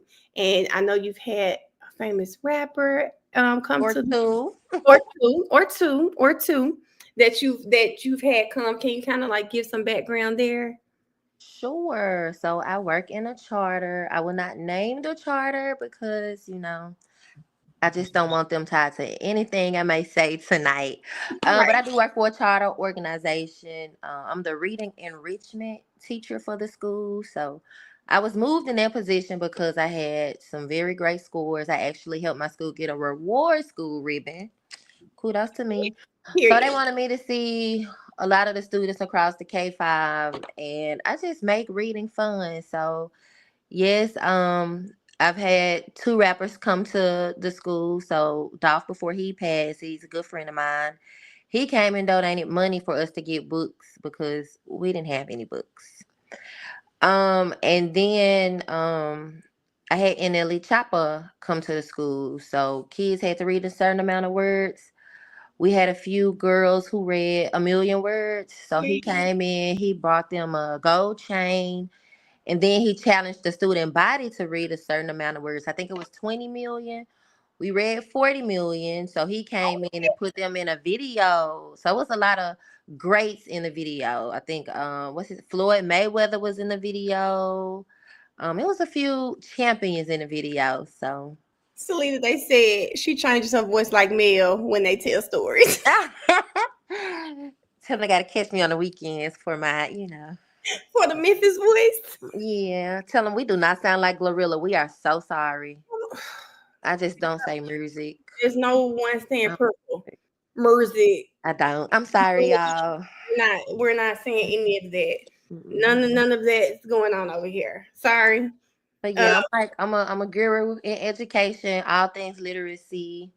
On February the 1st, I have a webinar where I'm teaching parents and teachers how to use music to teach their kids. So follow me on Instagram and Facebook, and then you can see the QR code to sign up for that. Just make sure you send it to me. I'll post it. And it's for K-5. Yes. Oh, K-12. So I'll be doing it for K-12. Yep. K-12. Oh, okay. Yep. Okay, I love that. What's the IG? Lita Class. So LITAKLASS. Oh, hold on, girl. Okay, girl. I done let Barty. She done put her power up here and moved everything. Okay, so I can put it in here. Yo, why can't I type I can't type in the box. Okay, there we go. Look at school board shenanigans. Yes, that's what we're watching right now. And so, and two, I was going to have her come up. She had class. What are you in school for right now? So I'm in a program. It's called New Leaders Aspiring Principal Fellowship. So I'm just in a program to get my administrative license and become the cutest AP in Memphis. I love it. I love it. Yes, I wanted her. They said Barch is a paid actor. I wanted her to come up and talk about some of the things that's going on. But of course, she's not in the district. But we're gonna go through some of the people watching. She just gonna sit here and chime in. She said, "Use red like Elmo for the Ash." We can't use that one.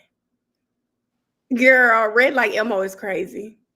Cause y'all know that's my favorite part. Okay. So we're seeing some of the people. Oh, his time just went up.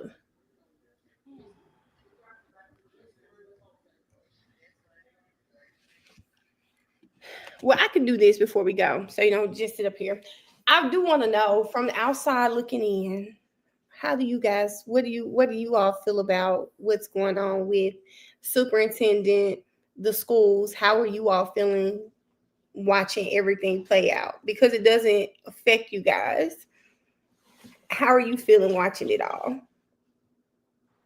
You asking me or? Yeah. Oh, okay. Because I can't see anybody that's on here. I don't know how, but if you look at somewhere, it should say comments. You can see the comments coming too. Okay. Well, I'm on the outside looking in. Oh, okay. I see it. And I'm gonna check your IG because they said it didn't come up. I'm gonna check it real quick, make sure it's not something spelled a different way. Okay, but go ahead. It's a ghetto mess. I mean, I'm just gonna be honest.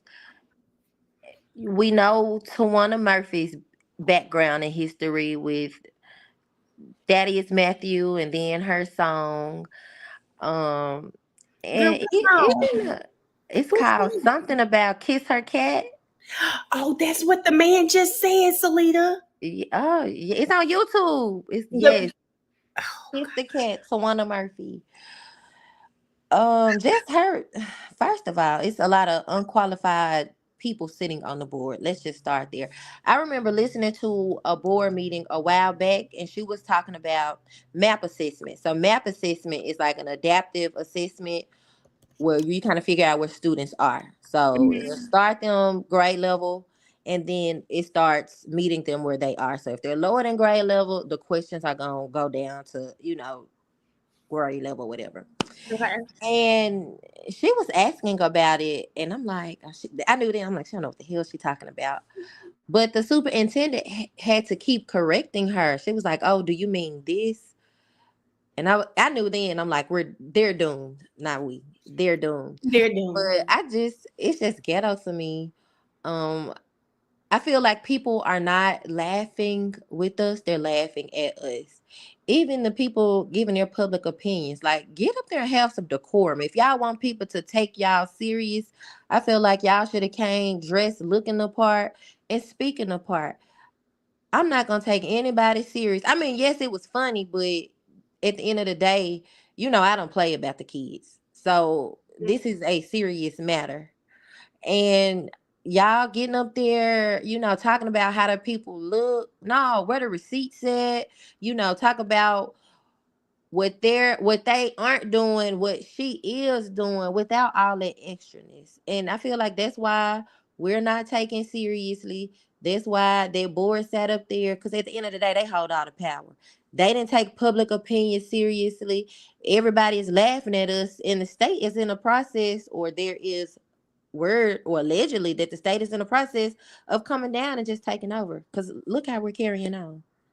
I'm gonna say, I personally, I think ordinarily I would take the side of like dress, the way people dress. But I will say we watched both board meetings. I don't think, outside of probably seeing people in like one color or something, I don't think that was like the focus, because you could tell. For me, and maybe you went to high school together, I don't ever remember seeing a superintendent in our schools, and people seem to be so passionate about Dr. Feagins. They really seemed, I was just like, man, you know, how did she do this in such a short amount of time? Because people are really, girl, I was so caught up in what they were saying. They were just very passionate. And I'm like, where did this come from? You know, because doing a lot of work like that. She has done a lot of work. As soon as she got in, she started talking about raises for teachers. Now, in the past, teachers have heard, hey, we're gonna get this raise, we're gonna get that raise, and it's either they never get the raise or it's a very small raise. And she came in and she made some stuff move. Do you hear me? Like, I feel like teachers still deserve more than what they get, but she moved the needle for teachers when it relates to salary. So she did that. And then, you know, when I first saw her go into the schools and teach, she went to Richland. You know, Richland is in a good neighborhood. So I'm like, okay, dog and pony. But then when I saw her go to Raleigh, Egypt, child, my mama I used to said, work in Raleigh, okay. Egypt, okay? And it was, I don't want to say scary, but it was questionable back then. Okay. Super questionable now. Exactly. And she went in there and taught math the entire day. It wasn't for, 20 minutes, let's get some pictures, let's roll. She boots on the ground in Raleigh, Egypt teaching. I think that's what what attracts people to her, because she's in the community. She's really, you can see her doing the work. You don't just hear about it. You see her doing the work. And that's different. I don't remember one superintendent ever like being that active, like maybe a board meeting or something, but just at our school. Can you remember the superintendent ever coming to the school? Last superintendent who went in the school, and that was like for 10 minutes, was Dorsey Hobson. He went in, read, and he was like, I don't see how y'all do this. That was like 5 superintendents ago. And that's crazy because we've had 5, whether it's interim or superintendent, in the last 8 years, we've had 5 superintendents. Oh, wow. Because although you're chartered, you guys are still under the umbrella of the school system, right? No, so thankfully my school is not. We're under the Tennessee State Charter Commission, but charters have their own board, so they don't have to touch or deal with whatever they have going on. But it still impacts us because we may have kids who have siblings who go to a district school, or in the event a charter is shut down. 9 times out of 10, the teacher may have to go back to the district. Or lately, the district has been coming in and taking schools back from charter organizations, so they automatically go under the district. So it kind of impacts us all. She said some of them are associated with the district. Wait, the district can come and take a charter back? Yes. So if you have I'll give you an example. I'm just using my school as an example. Say we have 3 schools, right?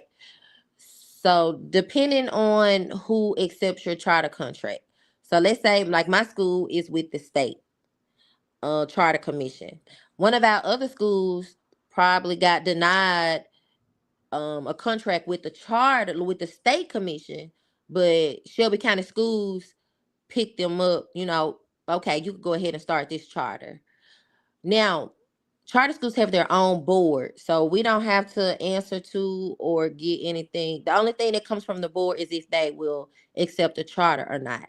If a charter has to meet certain requirements as it relates to grades and attendance and other stuff. If they don't meet that, this board that we see can come in and shut it down. Oh, wow. Separate. Oh, Briana says she got a DM. Briana, go to her Instagram. We put it in there, Briana from Memphis. So yeah, just DM her, Briana. Yeah. DM a lot her. of people don't know how, school works. They don't know how growth and achievement works. So I break a lot of that down to parents. And they don't know. I don't know. So it's always interesting to hear people give us more insight, because I think a lot of parents, when it comes to charter schools, there's like a gray area. We don't really know what the charters can and can't do, or if something happens at the charter, who do you complain to? What happens? So most people just not aware of that because it's new. This is something new that people have to deal with. Okay, but I mean not okay. Briana, did you get her Instagram? Estelita, make sure you text me your the QR code so that I can post it too. And you said it's gonna be K-12 too. Mm-hmm. And the flyer. So I post it, and in case anyone wants to come, they'll be able to hop on and see that too. Okay. Okay, friend. Okay, well, we're gonna finish watching this then. Okay, I'm gonna watch with y'all for a little bit. Thank you. You're welcome. Bye, y'all. All right. Okay, y'all. Here go Noah, and please, y'all, she's gonna send the QR code. I'll post it on my Insta stories. I'll post it on my Facebook as well. She is really, really great. She is not telling any lies when she says she is the person that can help these babies read. It's a big initiative in her classroom. That she helps these babies, and they love her too. So that always plays an amazing part. She always posts her babies. They love her. And when you have captured those kids, they will go out. Reading 40 million words is crazy. I remember when she posted the baby, the one child who read 1 million words. When I was just blown away, and she does this every year. Every year I'm seeing this throughout the year with her and her children. So yes, I'll make sure I post that for our parents. If you have children, she said K-12. So if you know anybody that may be interested, just look out for it on my Insta stories, my Facebook, so that you guys can share that with them. And here go Noah, y'all. Hi, y'all. I'm Noah Nordstrom at 6220 Forest Grove Drive. I'm a Spanish teacher at MSCS. And what's happening tonight is a profound tragedy. Less than a year ago, Dr. Feagins was hired to lead MSCS, one of the most struggling school districts, not only in our state, but our country. And to the delight of many, she hit the ground running, cutting waste and demanding a level of excellence that this board clearly isn't used to. But you know what they say, that no good deed goes unpunished. Here we are less than a year later, fighting to keep her as our leader. And what brought us to this point is frankly shameful. We all know who's behind this agenda. We know that the same PR firm that represents this board also represents the former superintendent, Dr. Joris Ray. And it's shameful to hear that the former board chair, who was voted out of office, is bragging about how she still has 5 votes on this board. Ooh. That is wrong. To give the control of our district back to the superintendent who staffs central office with his mistresses, to give it back to the board chair who was voted out, who thinks teachers are lazy. Do the right thing. The community doesn't want this. Please do the right thing and keep Dr. Feagins. Which one? No, it really isn't all black. Janetta Stokes, Liz. And keep Dr. Feagins. Y'all was trying to say yes. Janetta Stokes, Liz Marable, Reverend Kenneth Whalum. Oh, wait a minute. Not Pastor Whalum there too? Briana said this is the PG half of the comments. Mr. Green shirt, I'm with y'all. He came for drama. He got his phone out, everything. I can't believe Dr. Whalum there too. I mean, not Dr. Whalum. I don't know if he's a doctor. I think so, but I don't know that too. Danette, I'm sorry, y'all ready? Okay. Dr. Danette Stokes, 6263 Poplar Avenue, Suite 1001, Memphis, Tennessee, 38119. Good evening. I stand before you as an educator and alongside other educators of Memphis Shelby County Schools who overwhelmingly voted yes for collaborative conferencing and yes for UEA, TEA, NEA to represent them at the table for collaborative conferencing to negotiate an MOU with better salaries, working conditions, insurance benefits, bereavement days, and fringe benefits. It is with great concern that I bring to your attention the actions of a school board member and his wife who have actively obstructing our dedicated teachers from negotiating their much needed amended MOU / their contract with the district. This not only undermines the teachers' rights to fair representation, but also jeopardizes the quality of education our children deserve. The UEA worked diligently to ensure teachers and teacher types had a voice at the table. The election process was done with transparency and integrity. UEA's leadership planned for this election 2 years because we knew the MOU was ending. We organized and we won fair and square. We're asking this board to ensure that the school board member does not interfere with the process for collaborative conferencing so that we can start training next week. Thank you. Oh, okay. She was right there. Right, Mama Jenkins. Ms. Marable. Oh, now, can I just say something? I feel good, okay? Because I know who that is. And she's really great. She is, I don't know what her title is, but I do know she's over the optional program at my baby's school. She is the one that made sure my baby was tested for their optional program. She worked with me, y'all, because I was stressing. I wanted to make sure my baby was not just in honors classes, but got into the optional program over there at Bellevue, and also have him tested for gifted. And she was really amazing. I can't wait to tell LJ that I saw her on here. And look at me being a mom and remembering her.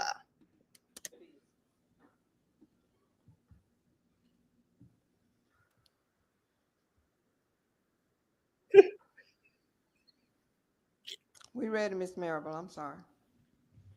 Yeah, there's some people. Liz Marable, 6263 Poplar Avenue, Memphis, Tennessee, 38119. As president of the largest local, the United Education Association, it is important that we continue to bring to the forefront the real problems before us. I have heard nothing regarding collaborative conferencing, where educators continue to have a voice in decisions that pertain to their salary, insurance, benefits, grievances, and working conditions. It is budget season. We should be negotiating our salary for the upcoming year. The United Education Association did our part by garnering 61% of the overall teacher vote. Oh! It is the will of the teachers to continue collaborative conferencing with the district.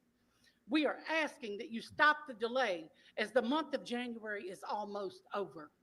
Oh, damn. According to our MOU, we should be in collaborative conferencing now. We had a fair and equitable election, and the teachers have spoken. President Napper and I were on all communication regarding this PECA election, and we agreed on everything. We are asking that you honor the results of the vote so we can proceed with collaborative conferencing. Thank you. Yes, the superintendent has named the district team, and we have named our teams. We want to collaborative conference now. Okay, Miss Marable, I know not to play with you. I'm glad I'm on your good side. She smacked that podium. She mean business. Oh, this is the pastor, y'all, Pastor Whalum. That's called worship. Kenneth P. Whalum Jr., 10,000 Woodland Hills Drive. Who's paying the fees for outside legal counsel and PR firms? Is it us taxpayers or some other entity or individual? If it's an outside entity, why are they paying those fees? What strings are attached? Assuming the accusations you made against the superintendent publicly are true, why haven't you taken progressive disciplinary action against her publicly? My suggestion, give Dr. Feagins and our school administrators and educators 365 days from graduation day 2025 as a baseline for graduation rates, dropout rates, and literacy rates. If they have not improved across the board by graduation day 2026, then fire the superintendent and resign yourselves. Our public schools have been in a tailspin since the MCS charter was surrendered nearly 15 years ago. Ironically, at least two of the people responsible for proposing the surrender of the charter are advising you, sometimes in a paid capacity, on what action you should take as a board. Why? I have sat where you are sitting, literally. I know what it feels like to be under that pressure. Don't give in. I have never met Dr. Feagins, but I have been the subject of a very public, very highly financed, very highly organized effort to assassinate my character and fire me at the same time. They failed, and you will fail. God's will be done. No, Pastor Whalum.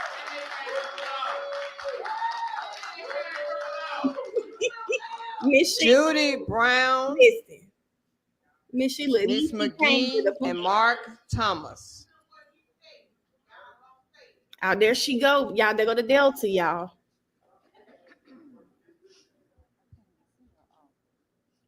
Good evening. I am Judy Jackson.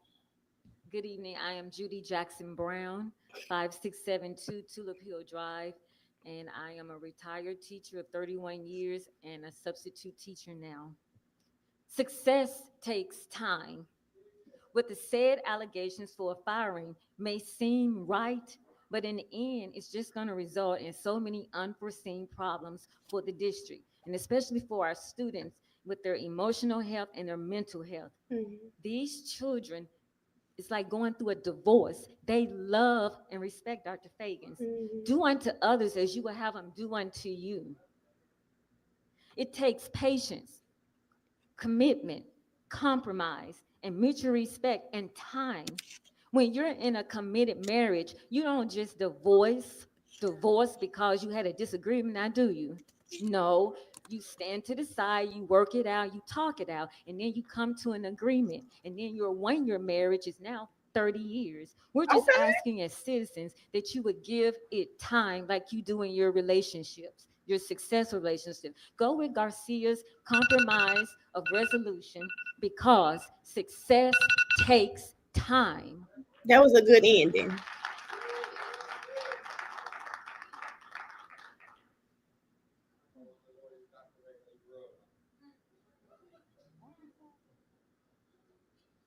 What's going on?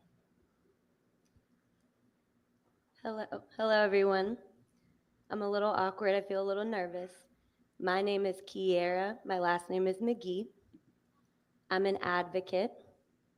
I'm from Memphis. My address is 190 Caldwell Avenue. I'm ready to start.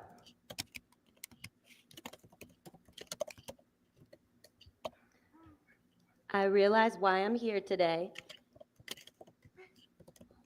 I see a lot of miseducation, and you are destroying children who are deaf and unable to hear. You're trying to force deaf children to learn to lip read. They're not learning how to sign. And as a parent, I struggle with that. Dr. Feagins maybe doesn't realize that it's a waste of money. There's not enough support for deaf education, deaf culture. This is your chance. I believe in you, Dr. Feagins, that you will be successful in your role and your future, but I am asking that you please think about programs that will support the disabled and all who parents. There's a lot of lawsuits, there's a lot of suing, things with insurance, because I'm trying to get what my children need. Y'all look at green shirt. Green shirt, look.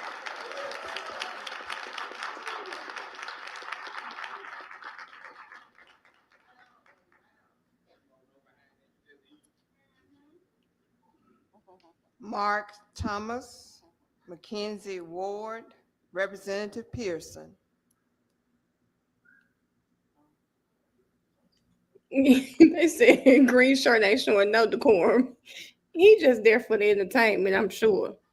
And then got a front row seat at that. He need to be in the back.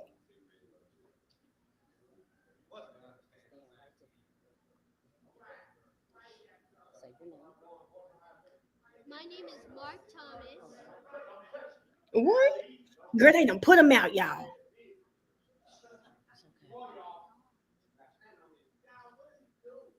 Girl, they making him leave, y'all.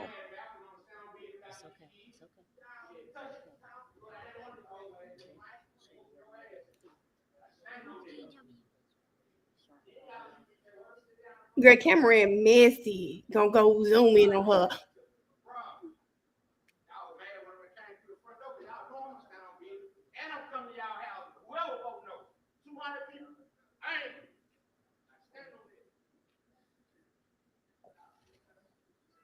Baby, he said he's stand on that. Oh, Briana said they got some hot mics, y'all. For the disruption. Y'all, why did he get put out? Hold on, that mic right, yeah, that's the mic.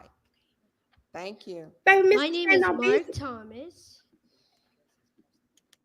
Hold on. Did anybody see what he got put out? I'll tell you, Kiera, when I hear something. Yo, why the hell he get put out? All I know, they just walked up to him. I was looking at the crowd. Yeah, I don't think I don't know. Maybe he was making comments while when people hold up, y'all. I want to know what happened. Okay, let's start about right here. Successful in your Right role here, y'all. and your future, but I am asking that you please think about programs that will support the disabled and all who parent. Why her face scrunched up? There's a lot of lawsuits, there's a lot of suing, things with insurance, because I'm trying to get what my children need. Thank you.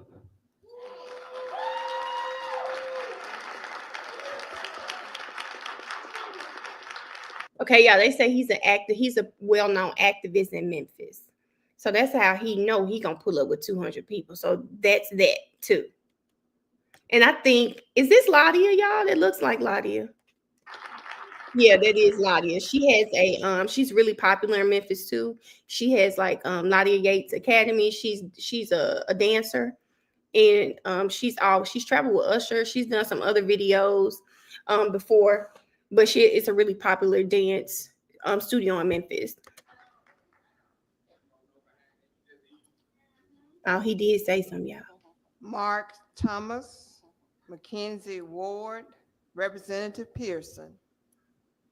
Yeah, they probably told him, you say one more thing, you got to go.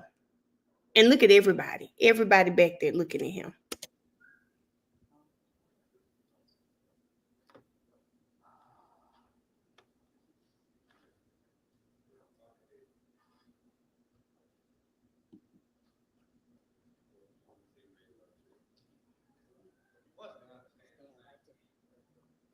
We should have asked Noah. Y'all right. My name is Mark Thomas. Oh.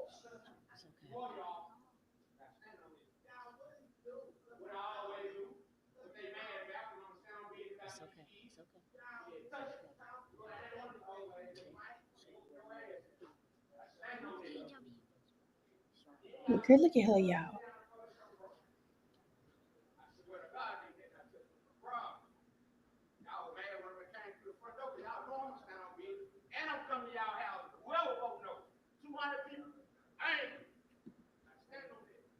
Okay, yeah. Thomas.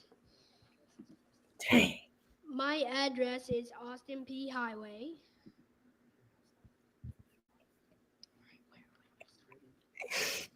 Good evening, members of the school board. My name is Mark Thomas, and I'm a proud third grader at GTW. I'm here to share why it's so important for you to approve the renewal recommendation for our school. Martin Luther King Jr. once said, quote, "The function of education is to teach one to think intensively and to think critically." At GTW Charter School, this is exactly what our teachers do for us every day. At GTW, we're not just taught facts, we're taught how to think deeply and solve problems. Our teachers inspire us to believe in ourselves and to try our very best, and to know that failure is not an option.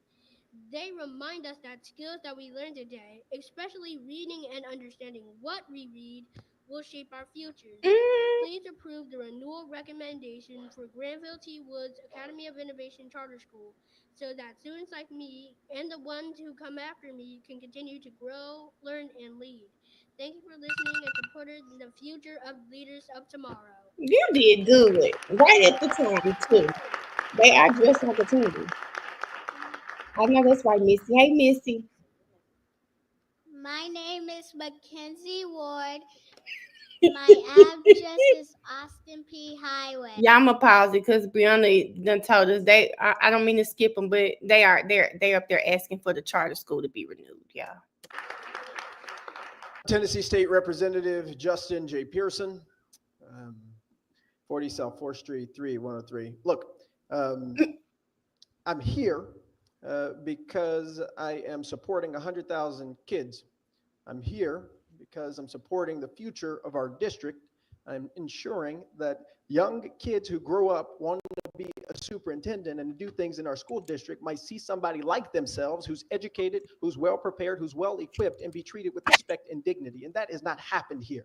This has been an unfair and an immoral process. I lost my job to something similar to this, a kangaroo court of people who had personal agendas but did not have a true plan or proposal that they wanted to put forward in front of the public. This is wrong. You might think that your reasons are right or self-righteous, but this is wrong because this ain't how you do things. And this ain't how you treat people. And we all know better. More allegations come every meeting. More new information comes every meeting. This is not how you govern. And when you operate in this way, it leads to other people in other positions of power, like state legislators, to do things to strip away the power of our community. Your actions have repercussions. And the way that you have went about doing this to this woman who is leading this district has done nothing but send a signal that we don't know how to self-govern. Thank you. I fought alongside a lot of these people, two multi-billion-dollar corporations to stop, thank you, Chairwoman, to stop a billion-dollar corporation from building a pipeline through this community. And do you know the two people that they hired? Ms. Deidre Malone and Robert Spence. Thank you. The same people that this board has hired Pearson. to continue this Thank unjust you. inaction. I'm almost done. Thank Superintendent Feagins gonna land on her heels somewhere in a district that respects her and that sees the value of what she has done. But we will face the repercussions of the unjust actions. But somebody wrote, truth crushed to earth will rise. You don't know how to have repercussions. And the way that you have went about doing this to this woman who is leading this district has done nothing but send a signal that we don't know how to self-govern. Thank you. I fought alongside a lot of these people, two multi-billion-dollar corporations to stop, thank you, Chairwoman, to stop a billion-dollar corporation from building a pipeline through this community. And do you know the two people that they hired? Ms. Deidre Malone and Robert Spence. Thank you. The same people that this board has hired to continue this unjust inaction. I'm almost done. Superintendent Feagins gonna land on her heels somewhere in a district that respects her and that sees the value of what she has done. But we will face the repercussions of the unjust actions. But somebody wrote, truth crushed to earth will rise again. Thank you. And you all need to know that this community will continue to rise and stand up. Thank you. He said, I'm going to put this microphone down, baby, move. I'm going to put this microphone down. Girl, not they crowd him like he a terrorist. I'm fine. I got you. I got you, big dog. I got you. I got you. Listen, this is not some authoritarian dictatorship. Come on. This is a democracy. Okay. The chairwoman has already told me that I'm over time. Y'all are not the Gestapo. So look, I got it. This ain't my first time being here. But step back. I really do need you officers to step back. This is a democracy. I ain't got no gun, ain't got no knife, ain't about to kill nobody, ain't about to do none of that. Don't treat me like that. And don't treat none of these people like this. Representative Pearson. Step back, Auntie. Step back. I'll put the mic down so somebody else can continue speaking. But y'all go ahead, step back. Ain't no threat to nobody, ain't hit nobody, ain't said nothing like that. This is a democracy, whether you want to act like it or not. So don't treat anybody, including me, this way. Thank you. Come on there. They done showed they ass. Because what? This is our representative. Okay. Thank you, Chairwoman and board members. And thank you, Superintendent Dr. Feagins. And see, that's why they said the leader of the loser club right here need to move. Loser. Carmen Flynn. They don't even want to hear T.R. Martin, Cheryl Cright. Yeah, this is crazy. Carmen Flynn. You hear me, Mama Jenkins? Give him 50 feet. It's not the first time getting. You know it's not adventure. Come on, adventure. If he wasn't budging at the Senate, Pastor T.R. Martin. Yeah, this is crazy. Well, I want to make sure I'm heard. Ooh. let me start off by saying I looked up the name Michelle, and it means kind like God. I looked up the name Fagin, and it meant Who the ardent hell, one. Michelle? I mean enthusiastic, passionate. What got me up to come here was when I saw those children dancing with her, the passion that she had with the children.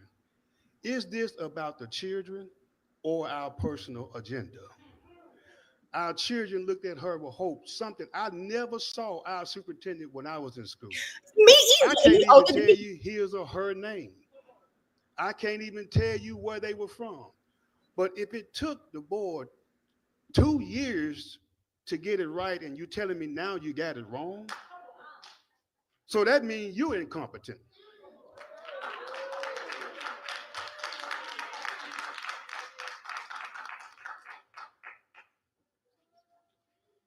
Oh, he done. Oh, wait a minute. Hold up. Good evening. Cheryl Piggy Cright, 856 Faxon Avenue, District 1. Let me just say, I know Cheryl Piggy's crate finna cut up. I can tell by she done moved her head to every damn word. Do you hear me? Cheryl Piggy's crate finna cut up. Just watch. Thank you for offering yourself for public service. I do understand that this is a tedious job, and I thank you for stepping up. However, it appears that the work you represent is not reflective of the work that we hired you to do. Your decisions are to be reflective of the public that you serve. If you're not communicating with the public, us, about your decisions, then you are making decisions on your behalf. We do realize that some decisions will not be favorable. However, even the teeth and tongue fall out. We, the public, is spending an enormous amount of unnecessary money, our money, for a superintendent for our school system. And yet, Johnny still can't read.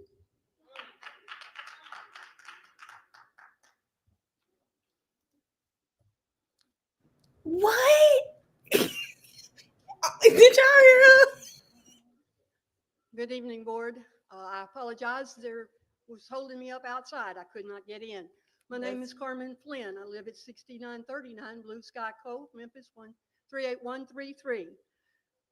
As a community member, a former educator, a former business owner in the community, I'm here to say I support Dr. Feagins.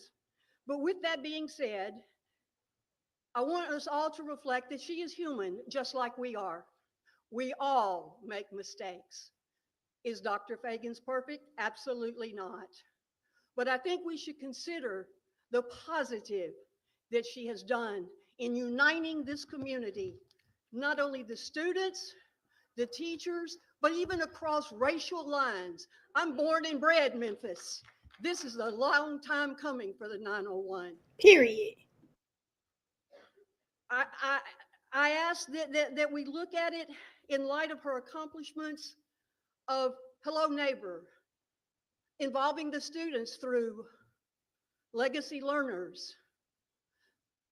From what I'm understanding from various schools, in attendance has been on the increase because of Come and Win. So I'm here to say, give her the same grace that you would want. Briana, is that why she was pausing?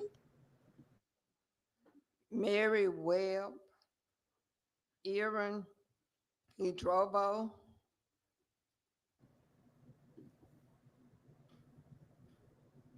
I was gonna say to Nina, we have like I think it's like a 4%. I can't remember it. I saw it on the website, but it's really bad in Memphis, the literacy rate. South Hollywood. I am a retired sergeant MPD. I did 32 years of service. Came over here. I am one of the school resource officers. Thank you, Dr. Feagin, for everything that you've done. I've been in some of the schools when she came through, and she taught the whole day without breaking, going outside with the kids, interacting with the kids, having lunch with the kids, doing everything. When I walk in my neighborhood and I see a child that usually don't speak to an officer, but turn around and want to know how his superintendent is doing, what's going to happen. And I tell him, and I tell the rest of them, pray like your grandmother told you, like your mother told you. This is our superintendent. You are wonderful. Miss Wanda Habert, CJ Davis, Dr. Feagin, y'all are wonderful. Thank you for coming to our city. You're so soft spoken. Okay. Say what she needs to say and got on. Uh-oh. I live at 1451 Woodston Road, Memphis, Tennessee, 38117, and my name is Erin Idrovo, but my students knew me as Miss Wendell. Students in my 9th grade English class knew that they had to have reasoning, logic, and evidence behind the arguments they made. Students in my classes were more composed and wrote more cohesive arguments than the disparate ones that some board members have tried to string together over the last month. The teachers I supported as a school administrator and now support as a nonprofit district partner know that in order to achieve student outcomes, you must first recruit, develop, and retain excellent teachers and leaders. Dr. Feagins was selected to lead this district after a rigorous interview process with overwhelming student, teacher, and community support. In her short time as superintendent, she has been resolute in making bold choices with student achievement and teachers at the forefront. The community stands behind her, and we are asking you to substitute your initial resolution with board member Hewitt Garcia's substitute resolution, which calls for proactive repair on the side of the board and the superintendent to regain focus on the main priority of educating students instead of infighting. Please retain Dr. Feagins. Okay, girl. Quick and to the point, baby.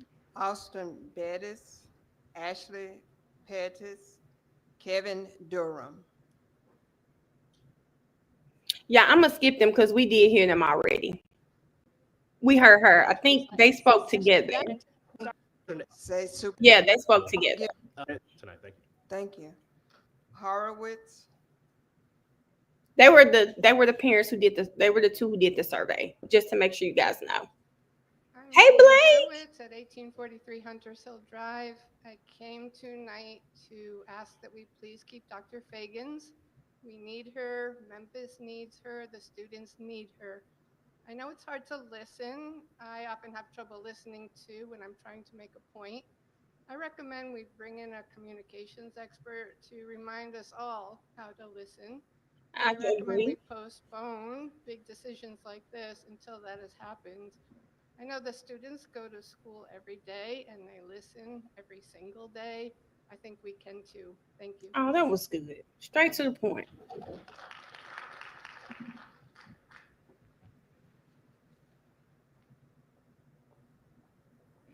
Michael Pleasance. Remember Mama Jenkins said I put some bass in it. She got right to the point, Mama Jenkins. Hi, my name is Mike Pleasance. I live at 767 Hawthorne Street, and I'm a teacher at Manassas High School. I came down here for the December 17th meeting, and I was confused at just trying to figure out what was going on with the complaint against Dr. Feagins. I just heard a lot of things that sounded like things I've heard every year. Like every superintendent has had those kind of problems. The one that really caught me, though, was board member Ote mentioning that You cannot call names. I'm sorry. That's okay. The one that caught me was that the head of social studies has not been replaced yet. I've taught social studies my whole career, and we always get last pick. You know, we always have to wait. I don't even know what a new head would do because he's not going to get any budget. And I just don't understand, like it doesn't seem like the information that is coming across is what's actually happening. And just where I can speak, where I know, I don't understand, like, why these complaints are only coming with one set of contexts. And I hope that we're going to listen to the context of all the people who keep coming here to try and offer. Thank you. You said social studies always get the short end of the stick. Did Kevin Durham come in? Blake, what is so funny, Blake? This was a special meeting. Did it? Okay, it did. It went muted. It's a special meeting, Blake. They call this at the last minute. Brianna, what did they tell them? Like 2 days or something? Hey, I'm Kevin Durham, 291 West Levi Road, Memphis, Tennessee, 38109. I was just came to say, I never been in one of these rooms or nothing like that, but I'm 100% a fully supporter of Dr. Feagins. She's done a great job. It's been 8 months. As I hear, the kids been doing good. The teachers, the teachers and the principals got raises. She's just trying to get all the corruptions out. That's all. Because there's been a lot of it in the past years. I'm in 100% support of Dr. Feagins. Go Dr. Feagins. Let me tell you something. This is what I think is so special about Dr. Feagins, because you can tell he's never been in one of these rooms before. He just said, you know what, my voice matters, and I'm going to show up so that my voice is heard. And I love that. I love that. Carpenter, 1637 Britton Street. I have two. Now, I know y'all remember her. I know y'all remember her, too, from the last board meeting. Questions. I want to know who paying the PR firm, the Deidre Malone, Carter Malone group, and I want to know who paying outside counsel. Since if it's under $75,000, y'all don't have to bring it before the board. But I think the community need to know who paying this money, because if the taxpayers paying it, we need to know the amount. Okay. Did y'all hear us say community? The question is now on the approval of the minutes from the following meetings. Approval of the minutes of the December the 3rd, 2024 business meeting. Approval of the minutes from the November 19th, 2024 work session. Approval of the minutes of the December 17th, 2024 special call meeting. Are there any corrections? There being no corrections, do we have a motion to approve these minutes? Motion. Second. Roll call vote, please. Commissioner McKissick. Aye. Commissioner Garcia. Aye. Commissioner Porter. Aye. Commissioner Murphy. Aye. Commissioner Love. Aye. Commissioner McKinney. Aye. Commissioner Otay. Aye. Commissioner Williams. Aye. Board Chair Coleman. Aye. You have 9 in the affirmative. Thank you. The minutes are as listed are approved. Okay. We are now on to committee reports. 8.1, the board chair's report. Yeah, what they talking about, Brianna? Happy birthday to you. Happy birthday, dear Sable. Happy birthday. Y'all, I know the hell they ain't singing happy birthday to somebody and they about to, y'all, I know the hell they ain't singing happy birthday and they finna fire this lady. Y'all could have did that in the conference room. Yeah. Hey, Alice. Child, I'm going over. Yes, I'm going over. Hopefully we'll be done with this. We skipping. They told me to skip all of this. Hold on, y'all. Second by Commissioner Murphy. Roll call vote. Good evening again. I'm asking Ms. Murphy to stand. Sir, you can't call her. He or she is representing, if any, and subject of their comment. Answer 2 questions. The first question was, if the teachers wanted to retain Dr. Feagins as superintendent, 88.3% of. Yeah, I'm gonna have to go look up Miss Marable because Miss Marable is a little radical. She is radical, okay? Your educators said they want to retain Dr. Feagins. You and your well-being. And to our city. Y'all remember him? He came back too. You should want to hear your voice. That is the responsibility as a board member to listen to their constituents. Please do it. Please share. One of our favorite comments came from a teacher from this survey that you have all the responses. I desperately wish a certain board member would consider the negative impact an immediate termination of Feagins would have on our students and schools. As an MSCS school teacher for almost the last decade, I have seen firsthand the negative impact of dramatic, abrupt changes on schools. She has not even been serving as superintendent for a year. Nothing presented in the board meeting warrants an immediate termination. I was so excited to vote this certain board member in and another one out, I was practically skipping to the polls. Her behavior these last few weeks has been both an embarrassment and a devastation to me. Our students deserve Thank you. consistency and someone to champion. Thank you. Yeah, he Brittany Thornton, Christopher Schaefer's. Oh, he got a camera crew with him. Hold up. James Clark, 2159 Clayton. And I just pray that the board, the men and the women of the board do the right thing and just listen to the students and the community, because we're the ones that voted and y'all hear the community voice and concern. But to our superintendent, you are a woman of class and dignity to sit there to knowing that you've been betrayed by your colleagues. You are a woman of class. And I want to give you a word of courage to know Jesus knew he was going to be betrayed. So with that being said, I pray for you and your well-being. And to our city, if we can't get involved, can we please, I'm saying this for my own, can we get him please out. Call Dr. Willie Harrison back in office? Y'all, I love Harrison so much, and I really just don't know what he really did for Memphis. I'm gonna have to figure this out because people love Dr. Harrison. Okay. Yes, ma'am. I'm sorry. Thank you, Chairwoman. Commissioner Brittany Thornton, 160 North Main, Memphis, Tennessee, 38104. Dr. Feagins, I want you to know that I was right. Before your appointment, we met, and I said to you, as long as you keep the support of the people, you're going to be all right. When I said this, I never thought that the majority of the board would hijack these elected seats to go against the will of the people, the will of our teachers, our parents, our school leaders, our students, unimportant to our local electeds. Though the 5 voting members of the board may win the fight to terminate your contract tonight, trust me, we will win the war. For it has always been and always will be our battle to fight. Far more than any accusation made against you, Dr. Feagins, your public persecution has opened our eyes to see our own puppet masters. To every person you have relied on that has betrayed you, sabotaged you, left you to fend for yourself, and cost you your peace, may they all continue to be revealed. Because if they aren't, Dr. Richmond, how will you be successful? Ever since December 17th, Superintendent, I cannot tell you how many individuals have spoken to me in confidence saying, oh, she's out of here. We already got her replacement. Let that sink in. Thank you. It been quiet like Briana said. See, hold up. Blackbird, how old are you? Because I really do think people from Memphis, that age range 45 plus, love Dr. Harrington, sing his praises. I just don't know.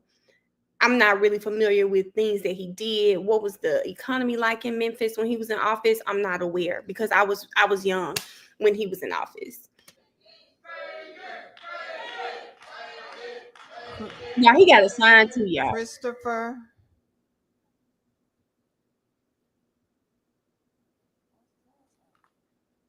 Okay, my name's Christopher Schaefer's. Live at 3210 Estes, District 7, which will be Miss Murphy. So what I'm asking today, that the chair stand with the superintendent. I'm asking Miss Murphy to stand. Sir, with you can't call names. Just say stand well, with I'm her. asking her that she stand with the superintendent and don't go against her, because she hadn't been to the principal in mid-high school, been over to high school at all. So I'm asking her to stand with the superintendent. Don't go against her at all. Give her a chance. All thing she wants is a chance to make things right in the city. It seems like y'all just want to tear it apart. Why y'all want to tear it apart? Y'all don't want kids to learn how to read, write, spell. They already don't do cursive in school. He sounds so mean. What's going on? Can we get it together? Do the state need to come in and do it? Do y'all want them to? Do y'all want them to come in and audit y'all? Because they really do need to come in and audit y'all. And they need to have Ms. Feagins right there. That's what they need. Because y'all don't look at me crazy. Just do the right thing. And I'm asking the chair to do the right thing too. Just do the audit. I want the audit done. Just open the books. Let's open the books and see what's going on. Let's see where the money going. Thank you. Let's see. I want to see all the contracts. Thank you. Most of this probably public information. He need to do a FOIA request. Oh, they done cut them off. Y'all, this is I'm just proud of Memphis, but like Brianna said, they're gonna have to do something other than showing up with these cameras. Let me ask LJ Daddy why he went out there. Johnson, 1490 Lydia Street. I'm one of over 500 SEAs for this district, one who, along with others, had an issue with Dr. Feagins. What's My the issue SCA, is Brianna? communication and untimely notice of us possibly losing jobs. I didn't care for the fact that she was an outsider, and I, like so many, haven't cared for SES and is dealing since Harrington left. But y'all messed up and hired a whole messiah. She wasn't hired for this job. She was called to this job. She did exactly what y'all said she couldn't do. She fixed the problem and she communicated with us. Thank you and congratulations, Dr. Feagins. They have given you the nation's attention. They did. Locals don't come out for locals, but here we are in the code. Mm-hmm. Memphis hasn't seen a public lynching since 1939. Now I'm ashamed to say Y'all that look at him. Cat wants to help lead the mob Y'all in look at lynching him. the best leader our children have seen in decades. Thank you. Y'all, he ain't playing about his time. Erin Purnell, Danica Wilkes, Y'all, Damian what is on his Curry time? Morris.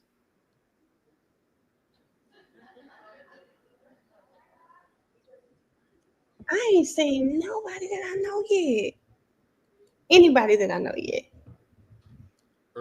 Erwin Purnell, 8037 Waterford Place, Memphis, Oh, I know Tennessee, where he 38125. Good evening. I'm Please speaking as an say it. alumnus of this district and a proud product of Memphis City Schools.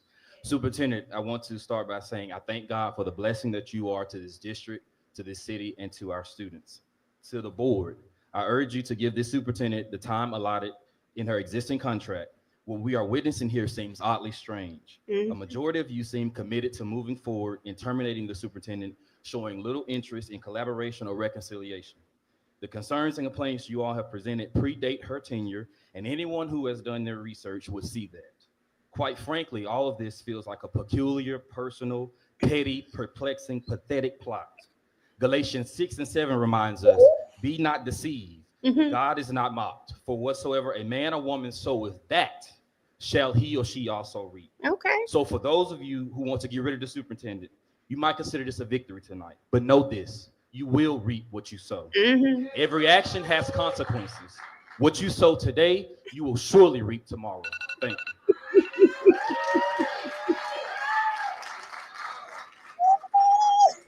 I got a whole laptop. Good evening. My name is Danica Wilson. I'm at 900 Dickinson, Memphis, Tennessee, 38107.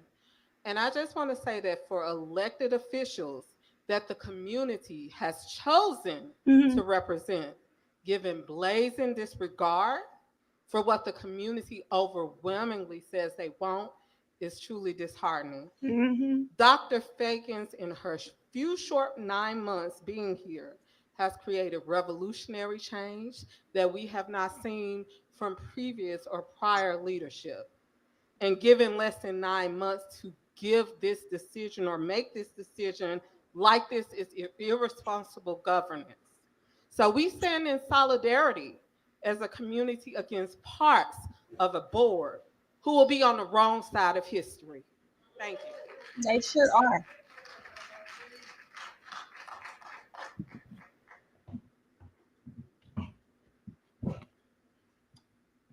Mr. Morris.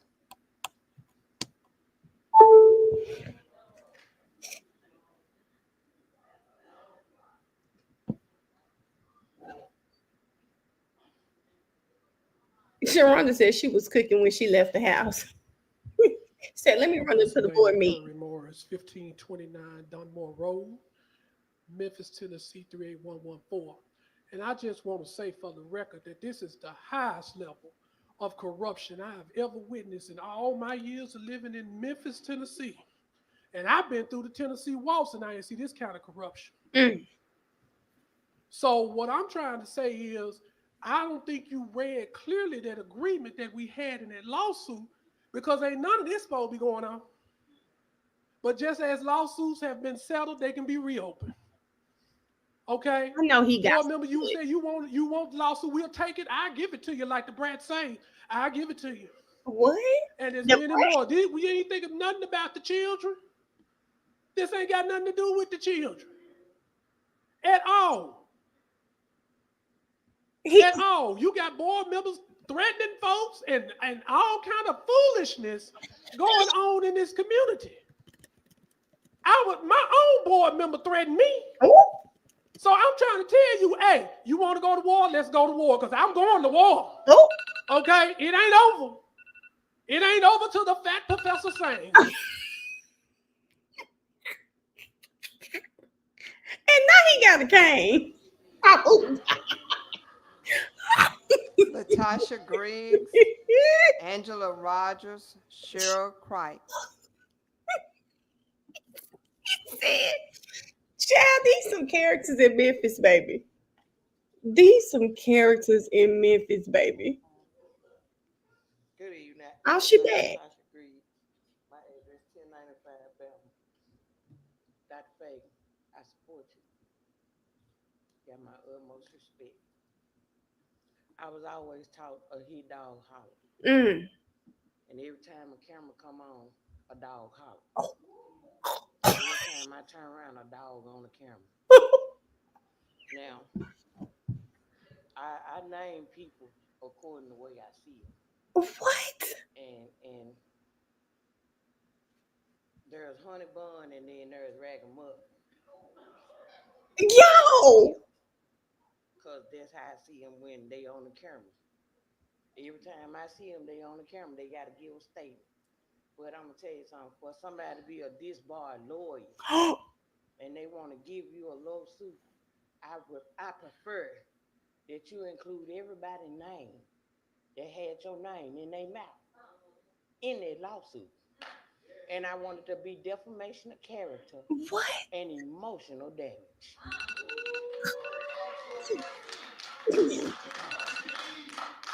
She said a hit dog holler. Every time I turn on the news, a dog hollering. Yo. Good evening. My name is Angela Rogers, and I ran 4033 Naylor Road. I ran for school board commissioner for District 3. I didn't win. We know. And I'm okay with that. I'm not a politician, but I did learn a lot about politics when I ran. Mm-hmm. And so I was asked about whether I would run again if the opportunity presented itself. And honestly, I really don't know. But while I don't know, I ran because I love kids. That's why I ran. And so while I don't know much about politics, what I do know, Dr. Feagins, is had I won, you would certainly have my vote to keep doing what you're doing, keep showing up with grace and dignity in spite of everything that is happening around you. And so I do know that. And so I just want to encourage you tonight to keep doing exactly what you're doing. We appreciate you. We thank you for how you show up and how you represent Memphis. You were an amazing choice, and I believe that God has sent you.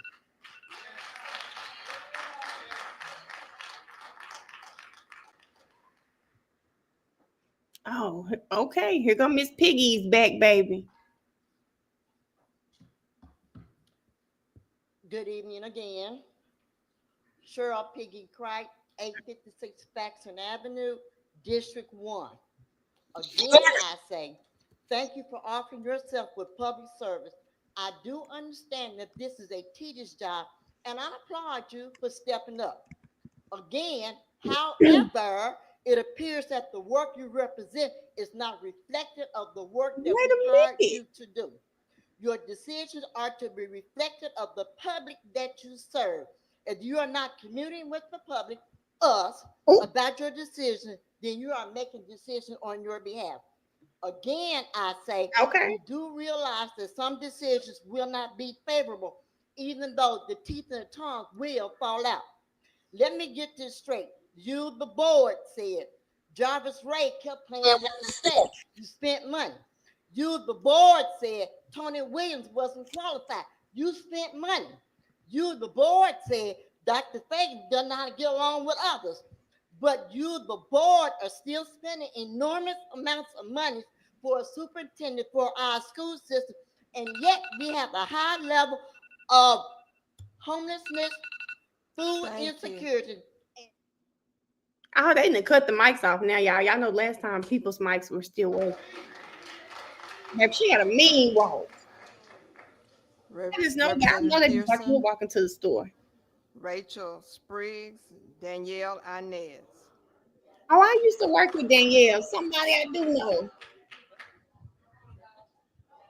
I worked with Danielle, but Danielle wrote an article about this too, and it was really good. I'll post it. I know I shared it on Facebook, but I'll try to post it for you guys to read as well.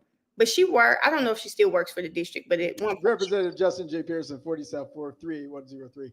Look, the problem is this is an unfair process. It isn't about the decision, just the decision that you're choosing to make. It's how you came to it. Giving somebody 24 hours notice before you show the entire public that you want to fire them is wrong and immoral. And if it hadn't been for just one vote, she would have lost her job in December. And so now people are complaining about the fact that the public has something to say about an unfair process that you all put forward. When in effect, you could do this. You could slow down. You could decide we may have made our move too soon, as my grandmama used to say. And we need not only to have grace in this process for the superintendent, but grace in the process for yourselves as newly elected officials and leaders of this community to put together a proper performance improvement plan and to then hold her accountable at future meetings for the metrics that you set forward. By not doing that, you are continuing to sow distrust in this board and distrust in our community. That's why I stand in support of a fair process for Dr. Feagins. Thank you.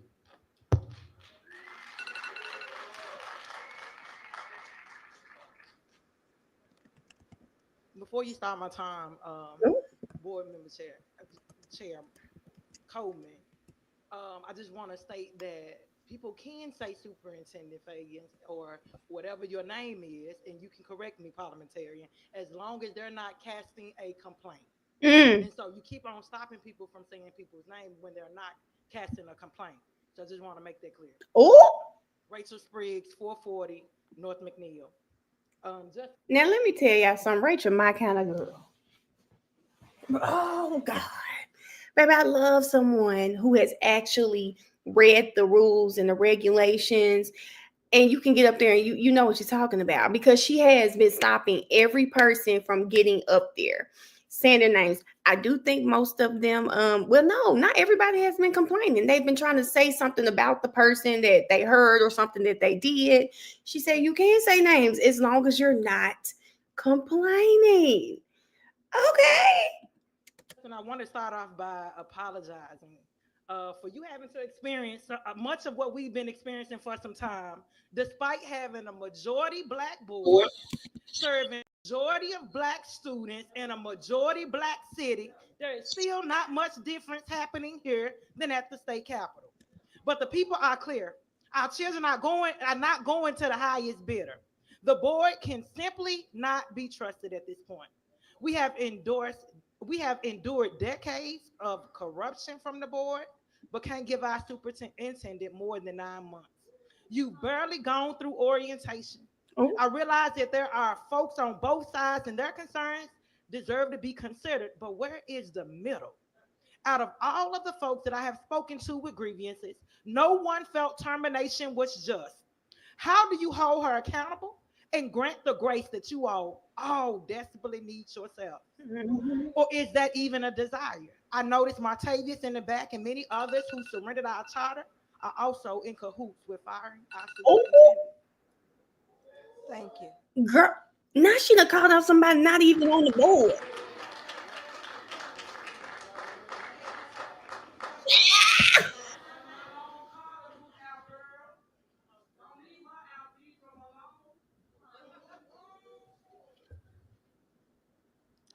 Danielle Inez, 158 Vance, Memphis, Tennessee, 38103. Hear you, Danielle.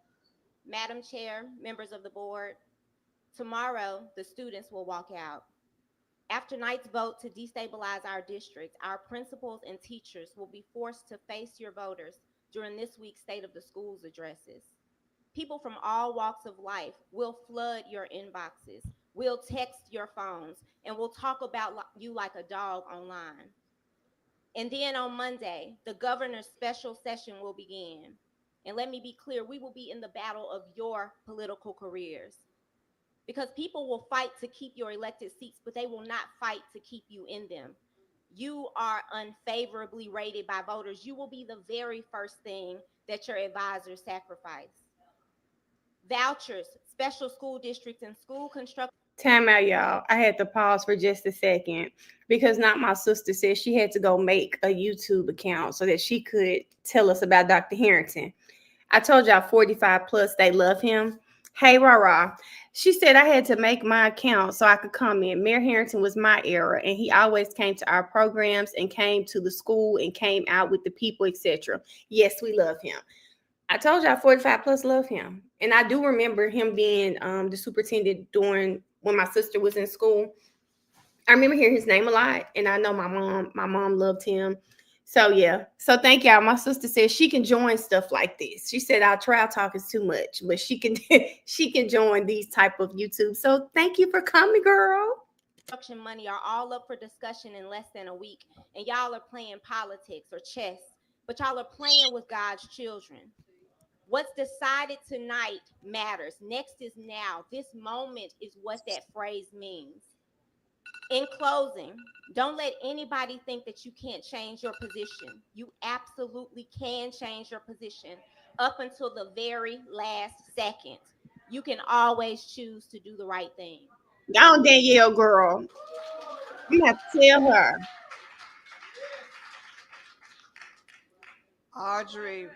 Audrey Royal, Noah Nordstrom, Otis Threadkill. Babe, I bet they tired of seeing Noah name because Noah is not playing with them. He is not playing the radio with them.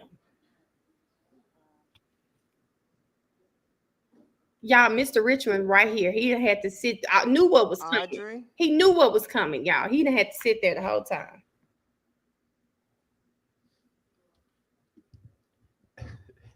Hey y'all, I'm Noah Nordstrom, 6220 Forest Grove Drive, and I'm one of the 88% of teachers who support Dr. Feagins. So as teachers in this district, we are expected to do our jobs with excellence. We're expected to be well prepared, be impartial, and be adaptable to feedback from our bosses. And to ensure this, we are regularly observed by administration. So tonight is y'all's observation. This board is not well prepared. You keep piling on accusation after accusation that are irrelevant to the resolution to terminate Dr. Feagins. Y'all are pushing Deidre Malone's agenda. Yes, the Deidre Malone who tried to bring an oil pipeline into our community that would have poisoned our water. And you're putting her agenda above the kids of this district. And you're refusing to adapt to the people's input. We are your bosses. So do the right thing and show us tonight that you are worthy of the positions you've been elected to. We have been out here begging for you to listen to us. Listen to the teachers. If 88% of teachers support Dr. Feagins, that should say something. Thank you. There ain't no cap in Noah's rap. He said, didn't he say that? We are their bosses. Now he told them that too.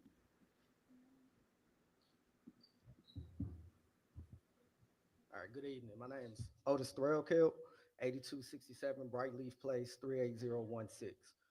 Today I'm going to be speaking in support of Dr. Feagins. I think from the beginning, Dr. Feagins has demonstrated a clear commitment to the children, right? So as it's been previously mentioned, there's been serious issues with the process. So I won't really get into that. However, today I want to ask the members of the board to do one thing, and that's do the right thing. We all know the potential effects of making the wrong decision today. As a veteran, I've had the experience of experiencing multiple school systems across the country as well as abroad, right? So the one thing that I've found that these school systems have in common is putting the children first, right? So with that, I want to say again, board, let's do the right thing and put the children first. Thank you.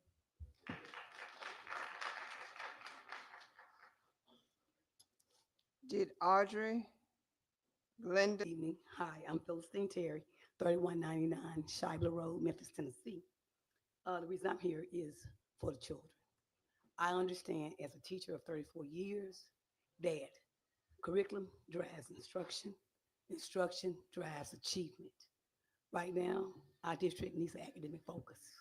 We need to focus on academics. Right now, we have no structure. That's got to be our first thing. Doesn't matter if we keep superintendent or we get a new one. We need to focus on academics. Okay. I hear that the learning academies had growth. Right now, our learning academies are defunct. I'm asking you all to please bring those learning academies back. I know that the summer academies are part of the third grade commitment. So therefore, we need to reinforce summer academy with our fall, spring, and winter academies. And our academies have been reduced to a packet. Okay? Packets for children that supposedly can't read.